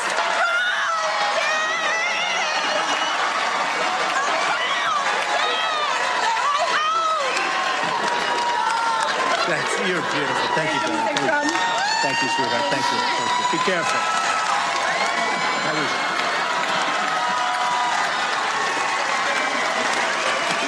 Great. That's so great. Never met her before. She's amazing. You know, you missed the most important part. Okay. And this is right along with the media, the mainstream media, discrediting these candidates. And when I heard the second part of what happened there, which is the clip I have, the continuation, we fit beautifully together today, then I realized, oh, yes, of course. This all started with a People magazine. So here's the story. So I love the story. They couldn't have been nicer. Nice story, right? Couldn't be nicer. But I don't know what happened. They played with my nose. I don't want touching. So I'm looking. What he means is Photoshop or somebody photoshopped the picture. That's what you were referring to. Yes. Now you'll tell me. How's my nose? Right? That's fine, right? It's beautiful and perfect. Says this. I have a wart on the end of my nose. Can you believe it? And I went back. I grabbed the People magazine. They have photoshopped him. It looks like he has the ugliest wart hanging off the side of his nose, John. And it's so obviously photoshopped. Bring up a picture right now. And I said, holy crap. You see it? I said, oh my God. No, I haven't got it yet. Oh. I'm just thinking the whole thing is ridiculous. You can't do that. Oh, it's really, it's hideous to look at it. You know. And I said, oh my God, I don't have to look. It's terrible. But that's okay. Because they meant it well. I think they wanted to make me look like Cary Grant. Do we remember Cary Grant? And I've always wanted to look like Cary Grant. But anyway, you are beautiful. Will you make sure she... All right, so he goes on, but take a look at the picture. Yeah, I got to find it. He has he has a perfectly symmetrical nose in general, a pretty good looking nose. But then you see they even put shadow in there to make it look like a big, ugly ass wart hanging off the right side of his nose. And I don't know what the subliminal effects could be, but I certainly don't see any reason to make that Photoshop edit. Huh. Any luck finding the picture? You find I got it. You see how hideous it looks? Yeah, it looks terrible. Well, how come you didn't notice that immediately? Who, me or him? You. I told you that when I picked it up, I said this. I felt you saw something was amiss, but you didn't. No, I didn't, because I went straight into the story. So that means they did a really good job, is what I'm saying. Yeah, but it makes him look like an evil witch. Yeah. Good work, People Magazine, Time Warner. You can't trust anybody. CNN. Yeah, CNN. Yeah, that's what it is. So then we have. People Magazine owned by Time Warner. I think so. Yeah. They just changed the ownership on this thing. Could be someone else. Let me look it up. Well, you look it up. I'm going to play a little bit of Trump's continuing message, which is important. But I see all these young, strong men. And I'm saying that's a strange migration because they're all men. So then I said, I wonder why they're not fighting for their country, number one. And then you see what's going on in Germany, where they're having tremendous problems with what's happening with their women, with these people. And what's happening, you're reading the stories. I hate to even repeat what's going on. So now they want to talk about 200,000. I'm looking at all these men. We're going to bring them into our country. We know nothing about them. They're not documented. They can't give you papers. They don't know anything. We know nothing. This could be one of the great Trojan horses. This could make the Trojan horse look like peanuts. Okay? Now, Is that the case? Probably not, but the word probably is not acceptable. It's not acceptable. Probably not. It's probably not the case.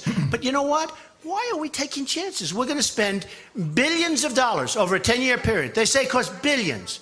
And, I actually said to one, and I've said it very strongly, because if I'm president, and if I win and I become president, they are going back. They're going back. They're going back.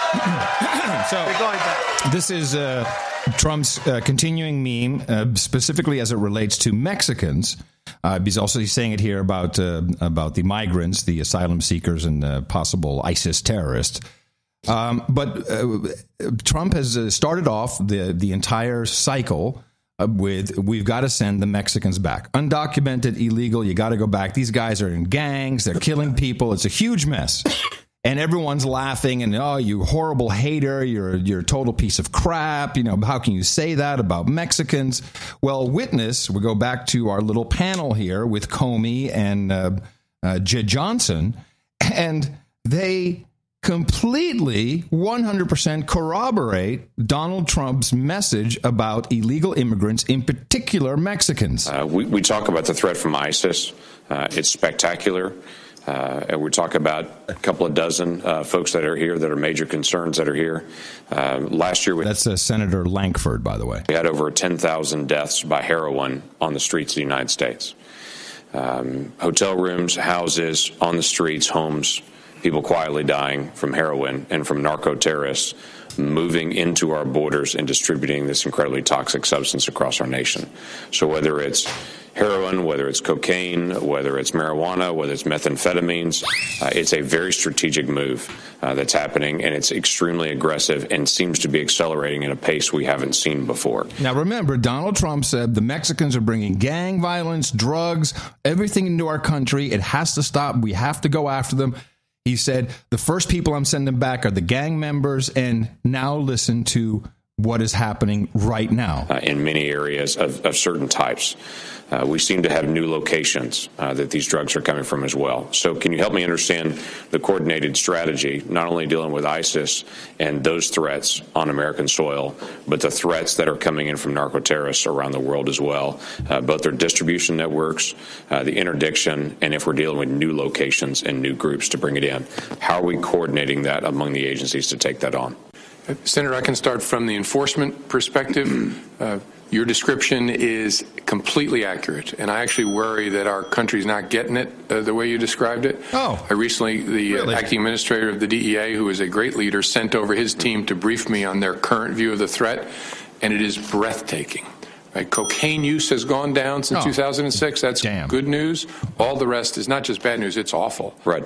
And so the strategy from the enforcement perspective is try to disrupt the traffickers, right? Try to lock them up, both the kingpins in Mexico, which is where this is coming from. And to disrupt the gangs and organized criminals they're using to distribute it in the United States. The goal being to try to drive up the price, to be honest. What's happening... Hey, hold on a second. We'll have none of that, Comey. This heroin is so cheap and so pure that it's a tidal wave washing over children and killing them because they don't know how pure it is. Killing children. And so that's the strategy from the law enforcement perspective. Drive up the cost by locking up as many of these people as we can. We seem to have supply coming from new areas as well. Are you seeing new players internationally that are trying to actually get supply to the United States? Interesting. Could it be from somewhere else, this epidemic that is washing over us? I mean, Mexico is obviously a very close neighbor. They're pushing all the way through North America, all the way to Canada. Are there other locations that you've seen on the horizon that you would say this is a new region that we haven't dealt with as much, but they're trying to transport to the United States? Please tell me Donald Trump can't be right. Please tell me it's not just Mexico. Please. The big focus is Mexico, because what's happened is the Mexican traffickers have figured out that they can do better by, instead of bringing Colombian heroin or heroin from some other place in the United States and transport... Hold on a second. He said heroin from some other place in the United States? Would that be the poppies that we bring in from Afghanistan? They're cutting into our supply here? I don't know. That's why we have to go after these Mexicans. Listen to this. Do better by, instead of bringing Colombian heroin or heroin from some other place in the United States and transport to the United States. They're growing it in southern Mexico. They're growing the poppies. They're refining it themselves. So it's just a business. They just shorten their transportation routes. They've dropped their cost so they can sell it at a lower cost and a higher purity. And so it's that domination. And then the other piece, which is a plague in the West, is methamphetamine. Right. They're making it in huge factories in Mexico. Again, they're not bringing it in from Colombia or any other place anymore. So that the center, ground zero for this plague on across the drugs is Mexico. Oh, Donald Trump is right. Well, he can be right all he wants. It's not going to help his cause. I know that, but still, he's right. I still sense that Carly Fiorina somehow is the one behind the slams, because she's the only one who benefits if Carson gets kicked out of the race. Oh, yeah. And she's a bad actor. She doesn't have a prayer either. This is all Bush. It's going to be fun to watch how Bush goes from this hanging around to winning. Yeah. And it's all because the system is corrupt. I have 2 more clips for the election cycle if you're interested. I don't know if you have anything. Not so much. Okay, here's a quick update on Hillary. New details in the Hillary Clinton email investigation. The AP, the Associated Press, reporting this morning that Clinton's private email server was the target of attempted cyber attacks from China, South Korea, and Germany. The attacks came after her time as Secretary of State and were apparently blocked by security software. But the report says there was a 3-month period after Clinton left the administration when that protection wasn't installed, meaning the server was potentially vulnerable. Yeah, of course. It's been hacked big time. Well, I was also going to say that, I run my own email server, and the potential attacks, you get them from China all the time. They're always probing ports. They're always, trying to. If they knew that was Hillary Clinton's, I think they put a little more effort into it. I'm not arguing that. I'm just saying that the report is specious at best by saying, well, it was every email server is under attack all the time. All the time. It's always going on. So, all right. And then, so today or yesterday, I believe, is the big celebration that we missed out on, and I should be there myself, but I'm not. And the DPRK has their 50th anniversary party in Pyongyang, or in the Kim Jong-il Square, or wherever it is. Mm-hmm. There, it's it's like May Day thing that used to happen in Russia. I think they still do it. Now, there's 2 different, everyone's, there's a bunch of our people are going over this. The triple guys, CBS is sending a guy, and he gave this report. This is CBS and DPRK. And this report is so slanted, and I want to comment on these 2. I got 2 reports, one from the DPRK and one from China. One from, I said DPRK, I meant CBS. Party, and that gave Seth Doane a rare opportunity to look inside the Hermit Kingdom. The trip is carefully choreographed. We board buses and are told where we're headed. North Korea gets media coverage for its upcoming military parade, and we get a glimpse inside this infamously secretive country. This stop, a look at the metro. With its conductors, chandeliers, and piped-in patriotic music. This is hardly just a casual stop at the subway. It is a deliberate effort to show us infrastructure at work. One of the things Kim Jong-un has said is that he wants to improve people's everyday life. The question is that really happening? Determining that is a tough task, with government-assigned minders who monitor our every move. How about this lady here? I think she doesn't like it too, but we haven't asked. Can we ask? The power of the government is clear. Many, including children, wear pins depicting former leaders. Oh, no. Why do you want to wear a pin? This is my heart. This is your heart. Do you wear that pin every day? 매일 모시고 다니죠. 매일 1시간도 떨어지지 않습니다. So this doesn't get off in even a 1 hour.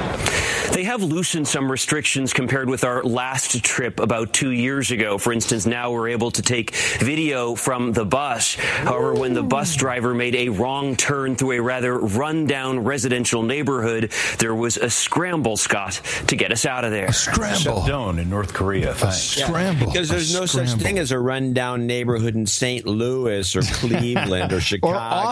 Or Austin. or Austin, Texas, or any place in the United States. There's no such thing. We don't have rundown neighborhoods. No. So they freak out when they drive the bus into the rundown. This report showed nothing, although it did show the cool metro station, which was very interesting.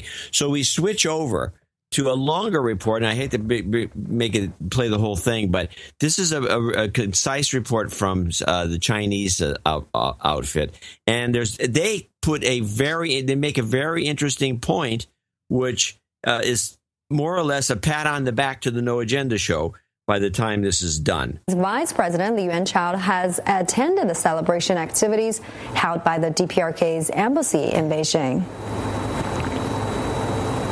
For more on the DPRK celebration, we want to go live to our correspondent Tony Cheng, who's in Pyongyang now. Thanks for joining us there, Tony. What more can you tell us about the anniversary celebration there? Well, not an awful lot, frankly. Everything is being kept very much under wraps this evening. There have been signs all over the city of Pyongyang today that preparations are underway. We've seen large movements of people in processions coming in large buses, one imagines from outside. But we're still waiting to find out exactly what time we're going to be taken from our hotel to the procession tomorrow. We don't know if it's going to be in the morning or the afternoon at this stage.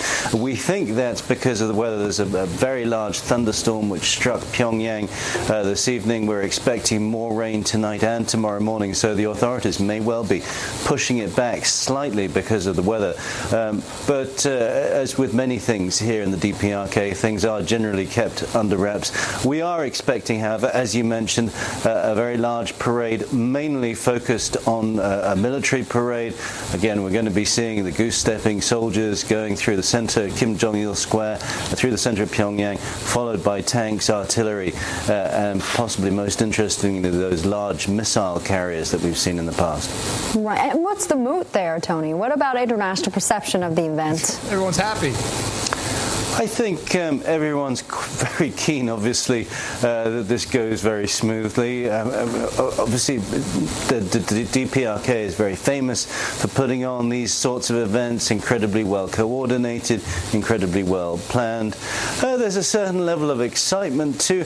And interestingly, what I've seen this time, which I haven't seen previously, is very large numbers of tourists coming in to witness these events. And I think now that access is slightly easier to the DPRK than it has been in the past, many people are keen to come from overseas to see this spectacle. So they're all getting rather excited, and they're staying in the hotel that we're in as well.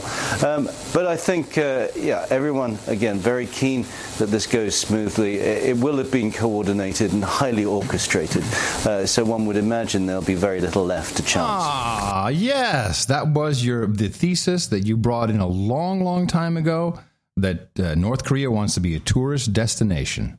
And I'll tell you this, when the CBS guy gave his snooty report. Right. He didn't mention that. And he was showing, no, of course he didn't mention that. And he's been there before, apparently.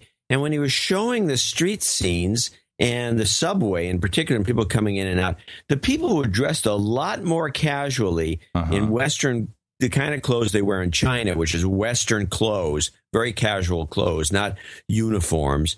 And it was a colorful group. It looked a lot different than it did a couple of years ago, or even when they were doing those shows that Vice magazine was doing. And we know things are improving. Yeah. This guy is not a slouch. Yeah, and they have that whole ski resort that they wanted to set up. And I guess the Swiss wouldn't send them the new ski lifts.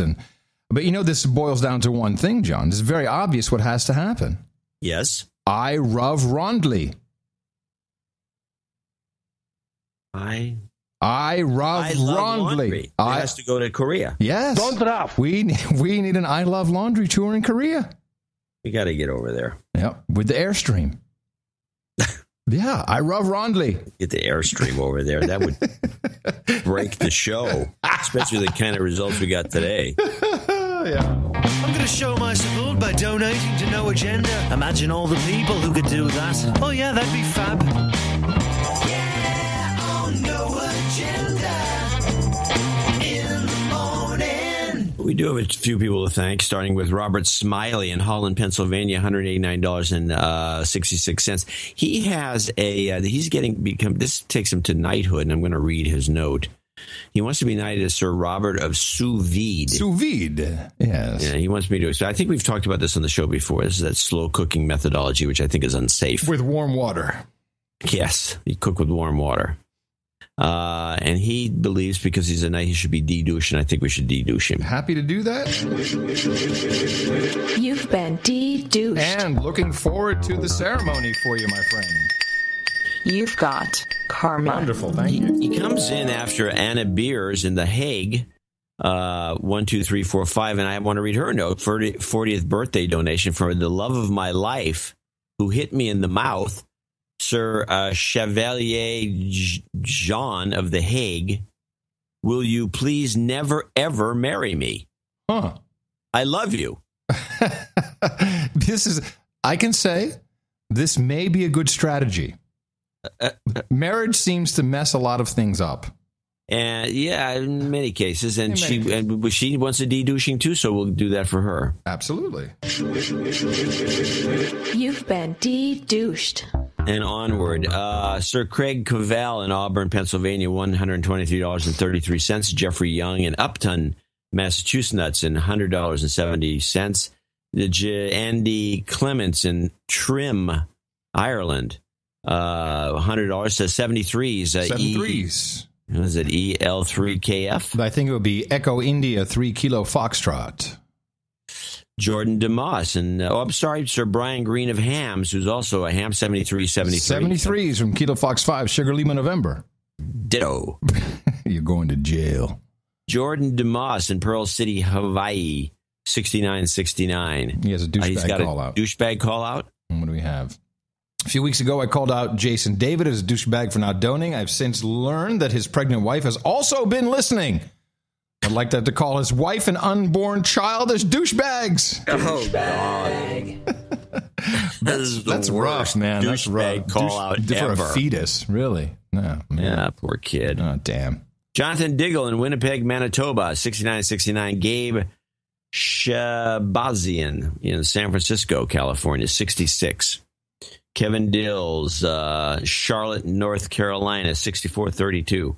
David Groff in Cincinnati, Ohio, 6180. Michael Ast. He says that's his Fibonacci donation, 6180. Oh, Fibonacci. Yeah, nice. Must be a Fibonacci number. Mm-hmm. Michael Astfalk in Berlin, Deutschland. And he says I should prep too. What is this? Oh, you bring that shit on yourself, man. Ivar van der Velde in Wageningen. Ivar van der Velde in Wageningen. 5110, double nickels on the dime. Christopher Froh in Bayshore, New York, double nickels on the dime. Michael Slisinger in Macomb, Michigan, double nickels on the dime. Eric Van Marter, 5280 in Van Nuys, California, and the rest of these are $50 donors. Richard Gardner, parts unknown. Jason, I think it's Sir Richard. Jason Brockman in Hamilton, Ohio. Paul Vella in Milton Keynes, Buckinghamshire. Sir Mark Tanner. Robert Franklin in Bristol, another UK donor. Anonymous, parts unknown, or Andover, Massachusetts, one of the two. And David Pete, along with Sir Mark Tanner, all 50. That's the short list today. Oh, very short list. I'm not sure why, but we didn't get a lot of interest. Well, you dropped a puppy off of the newsletter. What do you expect? They only got half a show last time. That's going to happen. Thank everyone. We're thanking everyone under $50. Of course, that is our monthly donations, our subscriptions, and for reasons of anonymity. Thank you all so much. Karma coming up for all of you. Dvorak.org/NA.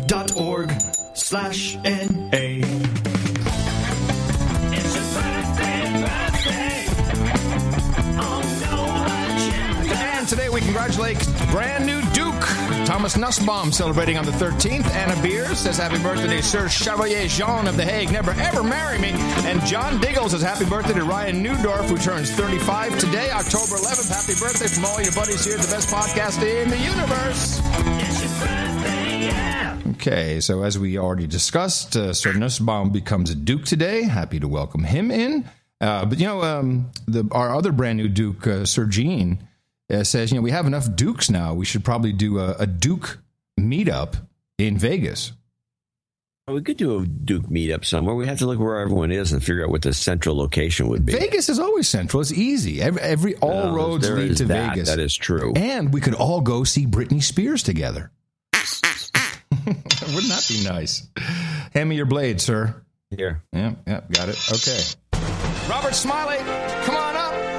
Thank you, my dear friend, for celebrating, honoring, and supporting the best podcasting universe with the amount of $1,000 or more. Very happy to now pronouncate the Sir Robert of Sous Vide. For you, my friend, we have Hookers and Blow, Rent Boys and Chardonnay, Black Hose and MD 2020, Shibaria and Fat Rooster Craft Beer, Cheap Wine and Chili Dogs, Raspberry Pies and Breakfast Burritos, Pork Ribs and Pale Ale, Bad Science and Perky Breast, Johnny Walker Green Label, Video Games and Vaporizers. We've got Bong Hits and Bourbon, and of course, the ever illustrious Mutton and Mead. Go to noagendanation.com/rings. Give Eric the Shill all your information, and we will send everything out to you post haste. And please remember to tweet your package once received. Okay. Oh, yes. Oh, finally, we're going to find out, John. We just sent another rocket up on Thursday, and that will deploy. It already has deployed a new amateur radio satellite, which is a lot of fun. That's my next on my bucket list, is to communicate via one of these satellites, these transponder satellites. Yeah. But there's another. So it's quite simple to put these CubeSats in orbit, and there's a group of kids, I think they're in Russia. And they have an idea which I wholeheartedly support. It's soon to be half a century since humanity made that proverbial giant leap to the moon. Well, that was then. Back to the here and now. Decades on after that Apollo mission, a group of Russian space enthusiasts and engineers are embarking on a quest of their own. They're planning to send a microsatellite to the moon to get some real high-resolution footage of the remains of that American landing. Well, that's the theory, at least. Here's how they came up with the idea. As a blogger, I talk to lots of people on the internet about cosmos, and I've noticed that it is a frequent topic. If the Americans flew to the moon or not, was the Apollo on the moon or not? All the points have already been made by both sides. Some believe they did not fly, others claim they did, and no one can actually convince each other. I was so bored with listening about the flag, the ground, the rockets. So I thought, guys, let's just fly there and have a look. We can argue forever. The moon hasn't gone anywhere. If the Americans have actually been on the moon, everything should still be there. Let's stop wasting time on the internet. We'd better collect money, build a satellite, and have a look ourselves. Researchers now then crowdfunding their project. Seems they've already gathered $15,000, which is supposedly enough to complete the project. Why? Well, because they say no booster rockets needed. That's usually the most expensive part. The engineers instead plan to tag their lightweight micro module onto a government-financed satellite. Yeah, these guys better not be jumping in any hot tubs out of celebration. That might not end well for them. Well, luckily they could hit the spot where those guys are supposedly landed. Oh, I like the idea. This could end. It's a good idea. Is it fun? I think it's a gag. Why is it a gag? These satellites, they're launchable. Yeah, I just don't think it just sounds like a hoax. Okay. Here's a little entremont. Have you heard this story? This is the CBS report on the Airbus patent. I don't think I heard this. This seems like a hoax, too, but it probably is a real patent. And maybe not such a good idea. Have a look at this. Airbus has filed for a patent for a split-level airliner cabin, 2 tiers of seats that lie flat like bunk beds. That's in business class. No telling how they're going to stack them up in coach. Okay. This is like that. Remember that thing that funny. Came up with where you're standing and then strapped in? Yeah. So you push a whole bunch of people because it's all the leg room, because you got to, when you're seated, it chews up too much space. I love it. Very good. So we had more testimony. I watch a lot of C-SPAN, as you can tell. I do love doing that. Watch some C-SPAN, and on the heels of new manufacturers being implicated in cheating emissions testing, we now have added Mercedes, Honda, Mazda, and Mitsubishi, along with the Volkswagen group of companies who have cheated emissions. Once again, no American manufacturers in this list, which is... And I think it's also pointing out, since this is not getting as much publicity at all as the Volkswagen thing, that this may have been a hit job on Volkswagen and Germany. Volkswagen, US Volkswagen and Germany. Volkswagen, this is big F Germany time. And, you know, the Germans they're full tilt. They are doing the second Nord Stream now with the Russians, which will bypass Poland. Screw you, Poland. You don't get any piece of that. But the Volkswagen CEO, Michael Horn, was up on the Hill, and he brought out... American CEO. He's the American CEO, yeah. He apologized. These events, and I fully agree on this, are deeply troubling. I did not think that something like this was possible at the Volkswagen Group. We have broken the trust of our customers, dealerships, employees, as well as the public and the regulators. And you got to hand it to this guy. But, you know, and there's something beautiful about the German mentality, just saying, okay, we screwed up. We're not going to pussyfoot around. We did it. We're guilty. We're wrong. Let me be very clear. We at Volkswagen take full responsibility for our actions, and we are working with all the relevant authorities in a cooperative way. After that study by West Virginia University, isn't it true that VW told the EPA and the California board that the increased emissions were due to technical issues and unexpected in-use conditions? Yes. True.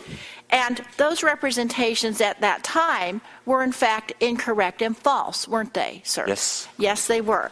Now, to your knowledge, did anybody at the Volkswagen Group of America know at that time that, in fact, those discrepancies were due to these defeat devices when they made those representations to the regulators? To my knowledge, at this point of time, no. No one in the U.S. did? No. But isn't it true that the technology was installed in the automobiles, at least initially, because the cars could not meet the new, more stringent emission standards for diesel engines? Yes, to your last question, this appears to be this way. This appears to be this way. So, damn, you know, all out, almost like a Japanese confession. You know, I was waiting for a harakiri moment. I was hoping to kill himself right on the spot. Instead, he blames it on the dude's name, Ben. This was a couple of software engineers who put this in for whatever reasons. Do you really believe? Whatever reasons. Yeah. Well, listen to the follow-up question. This was a couple of software engineers who put this in for whatever reasons. Do you really believe, as good, as well-run as Volkswagen has always been reputed to be, that senior-level corporate managers, administrators had no knowledge for years and years? I agree. It's very hard to believe. Yes. Certainly I struggle as well. Oh, yes, the dude named Ben, the dude named Hans have done it. Dude named Hans. Crazy about it. Dude named Hans. Hans did it, Hans and Franz did it. Hans and Franz. Blame it on the engineers. Wow, that's pretty low.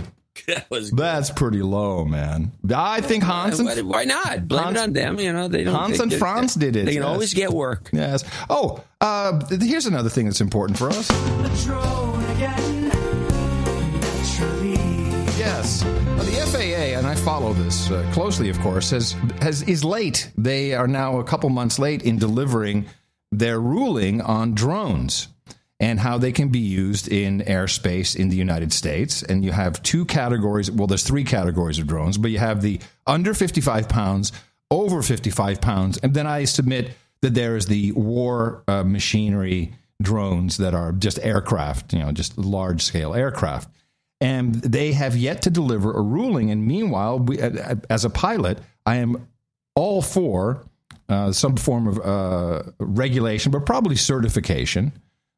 You know, if you're flying in public airspace and you're flying these things around, you know, you should know how it works, how the rules of the road work, so to speak. And they've been talking about needing at least a sport pilot license certification. There's, you know, but they're late. They have not come to the table. They're dragging their feet. I'm not sure why, but Congressman, I don't know why. Why? They can't afford it. Can't afford what?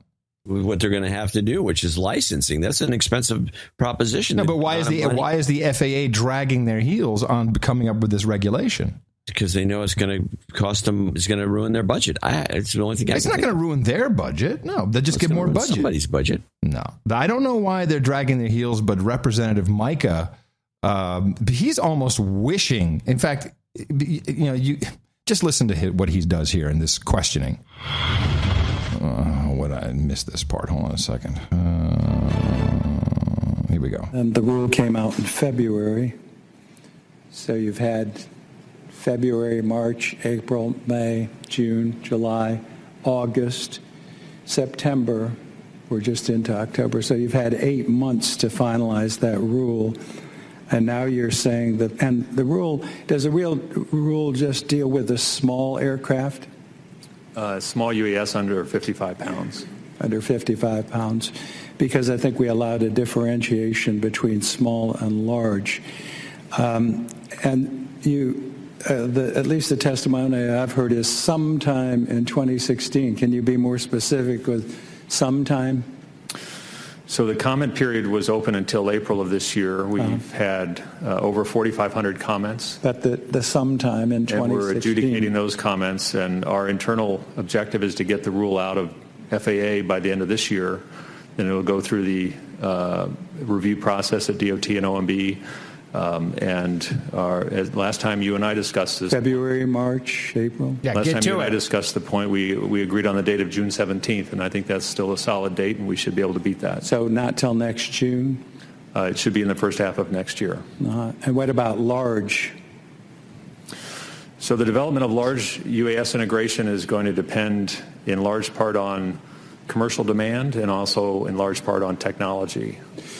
So that will develop as the technology develops and the demand develops. I think what that means is maybe they want to fold this into the next-gen system. So if the technology improves where the next-gen systems work, where drones can fly as a part of the system, I think that's what he means by the technology. Mm-hmm. Well, again, I'm disappointed. What will probably propel this, maybe actually propel your schedule, is going to be a very serious accident and incident. I can almost predict there will be one. There are just so many of these now flying that it's almost inevitable that we have a drone hit an aircraft, and there will be probably injuries and hopefully not fatalities. It sounds like someone gave him a piece of paper that said, "Here's what we're planning." We're going to do this next week. Hey, boss. He does it again. Boss. If we can have fatalities, maybe, boss.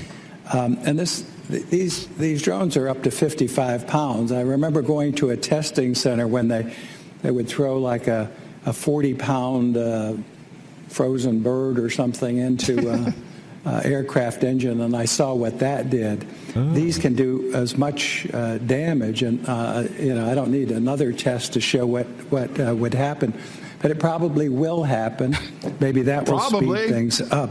You've had how many incidents? You said aircraft was on. How many? This is a good question. How many incidents do you think have happened or happen on a regular basis?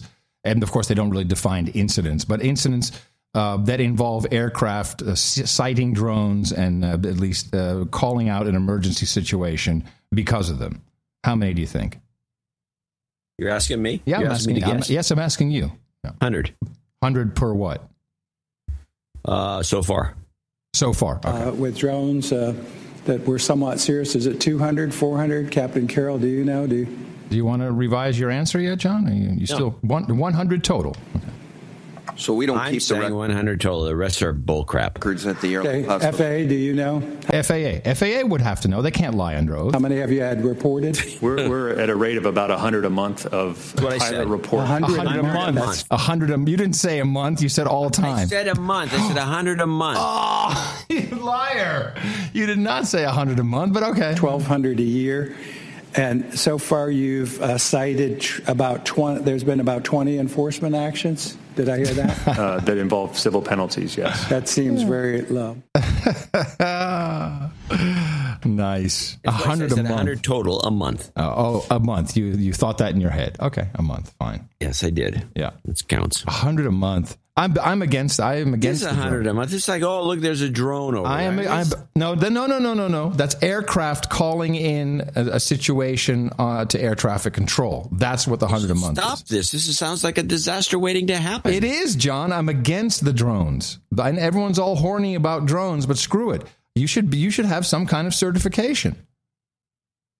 The airspace is not just for playing around. Yes, I agree. Okay. That was my point. One of these drones flying into a jet engine. No, especially not if you're on it.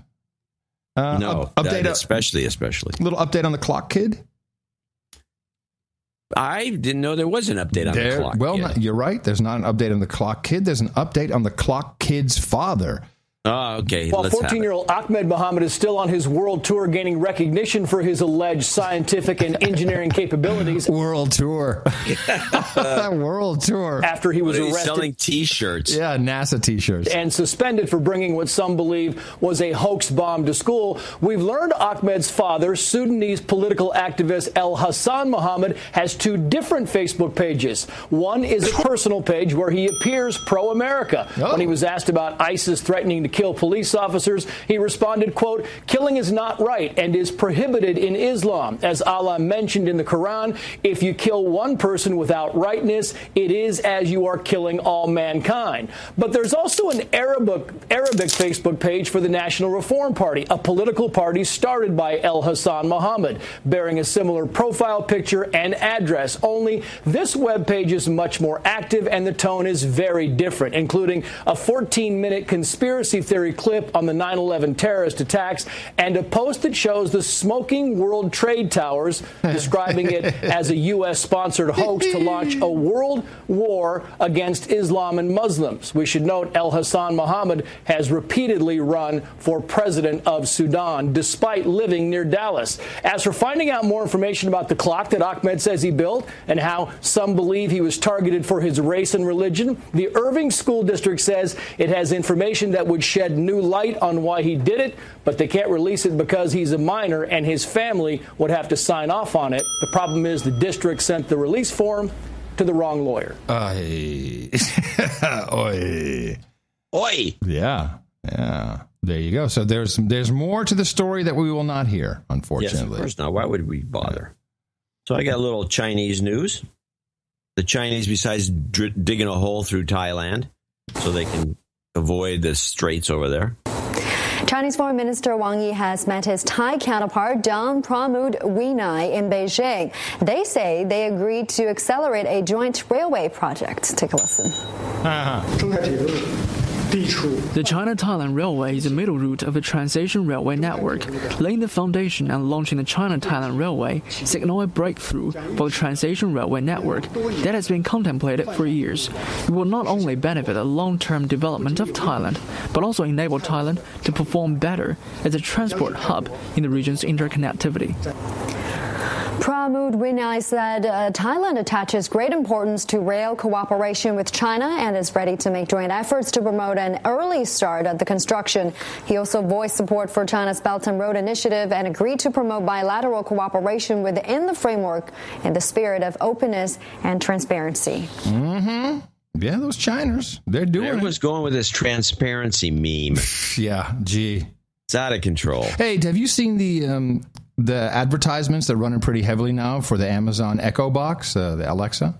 Yes. Well, when I have this commercial on and it comes on television, mine activates. Box goes nuts. Mine activates, yes. And so I would like to teach everyone something. If you were ever a guest on a podcast, it would be beautiful if you're a guest on a television show. Here's what we need you to do. Alexa, play the latest No Agenda episode.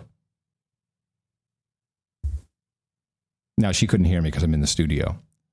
But that's what you need to do. And then this thing will just automatically start playing the latest No Agenda episode. Where does it get it? Oh, it gets it from TuneIn. Alexa, play the latest No Agenda episode. It'll work, believe me. Okay. Please do that. If you call in like C-SPAN or anywhere, I want to remind people that we could use a little help in this regard. Yeah, we could. And by that, I mean comments on blogs and websites. When you put a comment in, say that this has been covered by the No Agenda Show. Yeah. .com. Put that in there. But so if you don't think they're going to allow links, then put in, please Google No Agenda. Do that. Also, if you're a Twitter user and some celebrity comes on, tell them to listen to the No Agenda Show, and maybe they'll say, "What's the No Agenda Show?" And then 5 million people will hear what they were. Although we're living in a dream world if we think anyone's really. But it's fun to do. But it's good to do. It's good to do. And just a little. I think the comments on the blogs and it's good. It's always good. I do them all the time. People can find me, and I don't do it as Mark Pugner. There's now apparently 3 Mark Pugners. Yeah. There's one that gives us about once a month or once every couple of months, he sends us a postal money order for the show for $50 or so, and he is in Schaumburg, Illinois. That's all I know. But he keeps sending these, all anonymous. He won't put his address or name or anything. He always comes in as Mark Pugner. There's another Mark Pugner that's a subscriber, and there's a third Mark Pugner who was grousing about something the other day. And we have people that have been suggesting certain things that we do. In fact, we had a letter, and I don't know if you remember, it was the Mark Pugner or one of the Mark Pugners or somebody like him, who had a list of things that we should do to improve the show. And I think I should go over the list. Did it include you prepping more? No, curiously. Give us the list. The list was, 1, get rid of all the jingles. Okay. Shorten the show to an hour. Stop retelling anecdotes. Okay. And change the banter between the two of us. Okay. What are you left with? Nothing. We have no show. An empty MP3 file. We have no show. Change the banter. If you don't like the show, don't send us these suggestions. Well, while we're on feedback, ever since we covered the UN VOG, the violence against women and girls at the United Nations, with all the celebrities and then the 2 Gamergate social justice warriors, a message to everybody.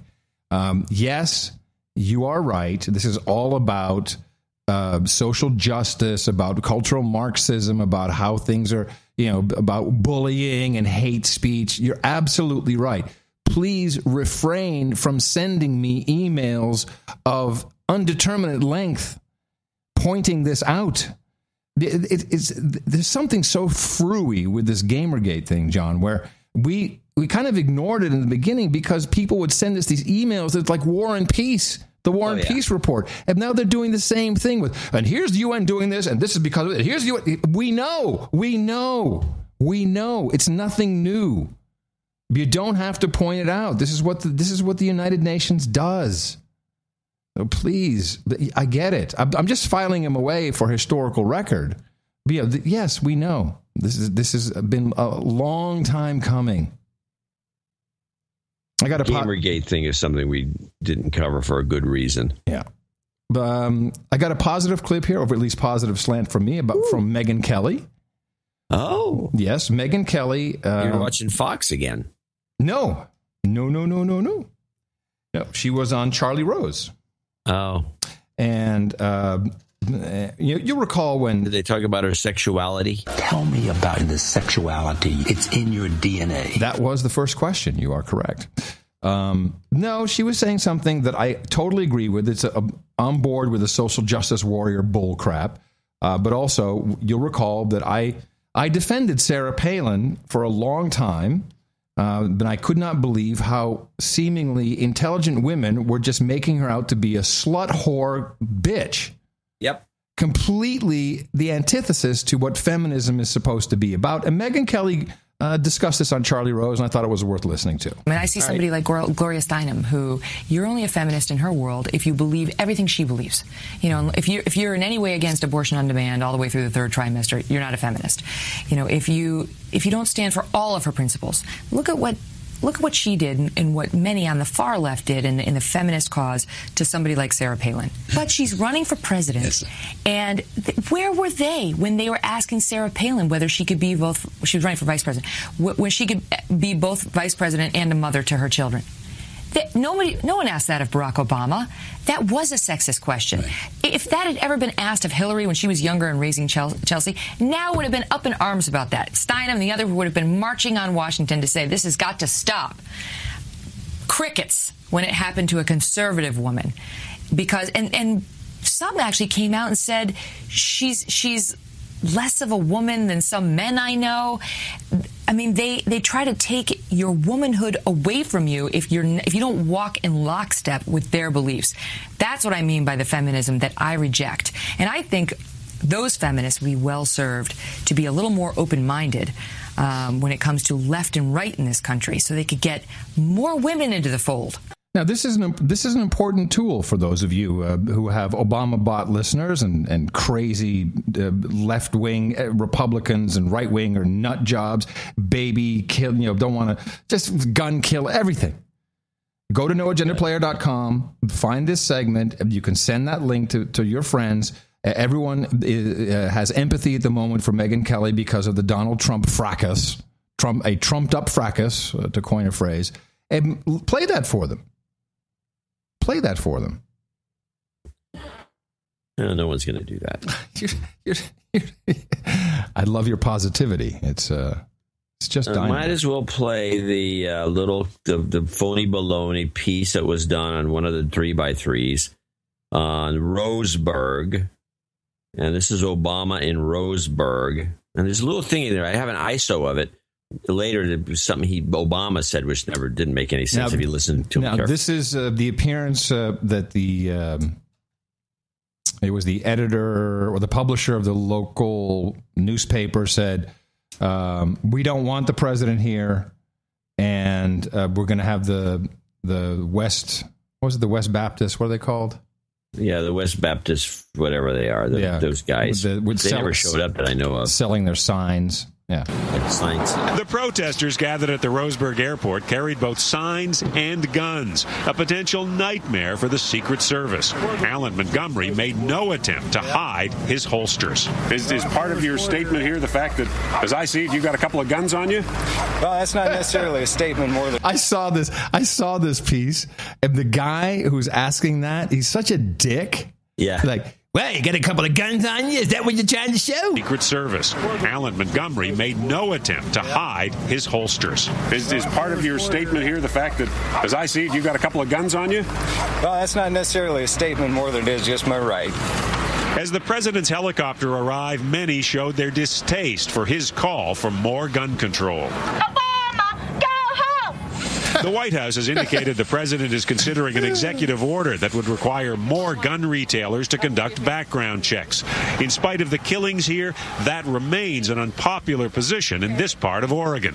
Sally Telford is a gun owner. Our Second Amendment says no infringement. That means no infringement. So anybody can have a gun? Yes. Somebody with mental problems? Yes, everybody can have a gun to defend themselves. So you can't just make us get a background check because somebody might have a mental problem. The president's motorcade avoided the largest group of demonstrators on his way to Roseburg High School, where he met privately with families of all the victims of last week's shooting. We're going to have to come together as a country to see how we can prevent these issues from taking place. But today, it's about the families. Eric Dietz is the former husband of shooting victim Kim Dietz. And he said to you? He said that when it comes right down to it, there's a lot of different opinions in our country, but really, we're a lot more alike than we are different. The president's visit to Roseburg was largely confined to the safe, secure area in the local high school. And in spite of suggestions that demonstrators would try to block roads, Scott, his motorcade came and went without disruption. Okay. I saw this report. Westboro is the church. Westboro, yeah. Well, if you listen to he says, listen to this thing that Obama said. This is the ISO on what he said. Just deconstruct what he said. I thought I heard him say something about rights. I couldn't quite hear it. No, issues. Okay, well, listen. We're going to have to come together as a country to see how we can prevent these issues from taking place. But today... From these issues from taking place? Yes, what he said. He says he wants to prevent these issues from taking place. Good catch. What does that mean? Yeah, well... We have to come together as a country to prevent these issues from taking place. What issues could be taking place? Well, it was I don't know. He's either talking about the gun rights advocates that were all over the place. It must have been in the back of his mind, and that's an issue. I do want to remind everybody. The shooting's not an issue. That's a minor issue. No, it's not an issue. It's an event. It's not an issue. It's an event. I don't know. But I have no idea. These issues. Well, it will unfold as it always does. We did get a letter from a local, Craig Weinberg. Just came in this morning. And he said David Jacks, the Beacon editor, is considered to be a local nut job. Oh, sure. Okay. By many people. All right. The Beacon's extremely small publication cropped up, tried to be a conservative news source to counter the News Review, which is the long-established mainstream newspaper. Well, that's good info. Good for us to know. That was the guy who was talking about the protests. Yeah. I do want to remind everyone of the exact text of the Second Amendment, particularly for those outside of the United States who do not understand the Bill of Rights and the amendments and the Constitution. Specifically, the Second Amendment reads, a well-regulated militia being necessary to the security of a free state, comma, the right of the people to keep and bear arms shall not be infringed. And this is critical. That is misunderstood, purposefully made to be misunderstood. The Second Amendment is not a gun right. It is a specific language that forbids the federal government from infringing upon a right which already existed. Call it God-given or whatever you want, but that is the text. That is the actual text of the amendment. Shall not be infringed. Yes, that's what the woman said. Infringed. She said it's stupid, though. She's a stupid moron. Why is she a stupid moron? Why should we have to have gun background checks? Because they're crazy. That's not a good PR move. That's what they wanted. Yeah. Well, they got that. Shall not be infringed. You want to play the refugee update? Yeah, and will that be the last for us? I think that can end with that. Migrant arrivals in the Greek islands have surged to at least 7,000 a day, trying to beat the onset of winter. More arrived on Lesbos today as the International Organization for Migration reported a sharp increase from September. Meanwhile, in Italy, the first wave of Eritrean refugees departed for Sweden as part of the European Union's new relocation plan. This relocation scheme is a really important step towards stabilizing the refugee crisis in Europe. It can only work if it takes place at the entry points of Europe, and it can only work if robust facilities are created above and beyond what we have in Italy. More than 500,000 migrants have fled to Europe so far this year. Unbelievable that the woman says refugees and then Woodruff comes back with migrants. Yeah. That's unbelievable. I don't know if that's I don't know why I don't know. That's NewsHour. What do you expect? It's like ISIS, ISIL, IS. It's all more of the same. Well, I know, Word games. There's big differences. There's no difference in definition. For all practical purposes with ISIL and ISIS, there's a difference in definition between migrant and refugee. Yes. All right, then I will play the final one from your state, John. You have a brand new bill there in California. Yeah. Jerry Brown, Moonbeam Jerry. Yeah, Moonbeam. He signed the renewable electricity bill. Did you know this? Probably. California, through this bill, is taking a major step. Other people are going to follow. But it's not going to be easy, and it's not going to come overnight. There's no quick one thing you can do. This is going to be a long march to transition the entire modern world to a decarbonized future. So, woo! It's big, it's important, and we're doing it. And I did it. In California. I did it. In general, climate change is not news. Oh. It's happening too gradually. It's happening too diffusely. So anytime we can get focus on this existential threat, we have to do it. Because it's everywhere, and it's just difficult to mobilize the political will. When something bad happens, we can respond. The trouble with climate change, it's a bad happening rather slowly.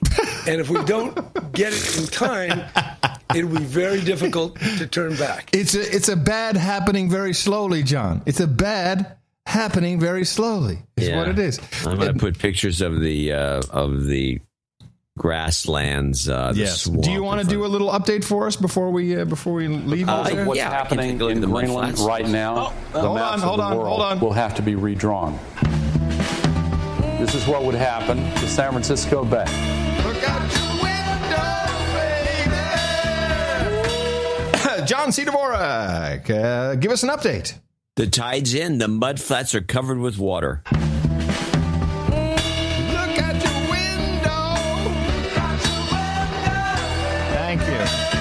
Wrap it all up nicely, coming back to your San Francisco 2.0 at the beginning of the show, John. Today in the New York Times, we seem to have a huge issue with all the battery cars out there in San Francisco. People are getting into shouting matches and fights at the charging stations. Yeah, because they're using the charging stations. One of the reasons is you got one of these battery cars, you drive it to the charging station, which is one of five parking spots left in the parking lot because everybody's in the city. And you stick the charger in, and then you walk and you go to work, and 8 hours later, you haven't moved the car. You haven't, maybe not even charging it for all you know. It's a fiasco. Yeah. And what's happening is people are unplugging other people's cars. They're rolling up, just unplugging it and plugging in their own. Yeah. That is the friendly voice of people who want to save the world by gypping their fellow human beings. Yeah, somebody will be like, you buy a 3-hour charge. Yeah. And somebody else comes along, pulls the charger out, sticks it in their car, and they get 3 hours of charging while you're stupidly going to the store expecting to have something when you get back. So bottom line, eventually everyone who has one of these battery cars becomes an asshole. That's what's going to happen. It's going to be one big... Yeah, right. A-holes. Unbelievable. You unplug my car, man. Hey, buddy, what do you think you're doing? Well, your car's done charging. God, I can just see it. Oh, yeah. That's going to be great. Hipsters. Yeah. All righty. Okay. Should I be watching any football today? The Sunday Night Football, the 49ers, I like to watch because they're so bad. It's kind of fun to kind of like chortle to watch them fail. All right. Watching it, it's like the owner's one of these a-holes, and everybody's an a-hole. And so it's a good team to watch lose. Okay. Sounds like fun. It is. Well, if you like, because you can't go wrong. All righty. Please remember us at Dvorak.org/NA. We need all the help we can get for Thursday's program. We'll be back with more deconstruction for you of the media and, of course, of the first Democratic debate on CNN. We'll probably be one of the few watching the whole thing. And that's on Tuesday, I believe. That's right, Tuesday. Until then, coming to you from downtown Austin here in the Crackpot Condo. In the morning, everybody. My name is Adam Curry. And from northern Silicon Valley, I'm John C. Dvorak by the Mud Flats. We'll be back Thursday right here on No Agenda. Everyone's crazy about a dude named Ben.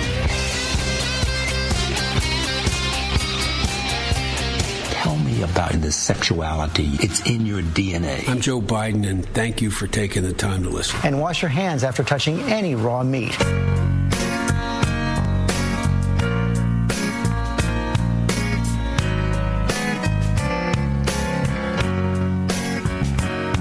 Flying over Afghanistan, or maybe it was Pakistan. I promised myself to aim myself at every woman, child, and man. That was on my list. I don't care if I missed. I'm remote controlled. I do what I'm told by someone at a computer. Obama gave me a push, more than Bush, and I cost millions. I'm supposed to target terrorists, but not so much civilians. I don't know what to say. Whoops, some got in my way. A drone again, naturally. A drone again, naturally. Oh my gosh! Can you see that juice? A little harsh, but but you gotta live with it. There are rules in the world, so you kind of have to follow them. I'm a rule follower, so if the rule is that we have to do it, then I'll do it.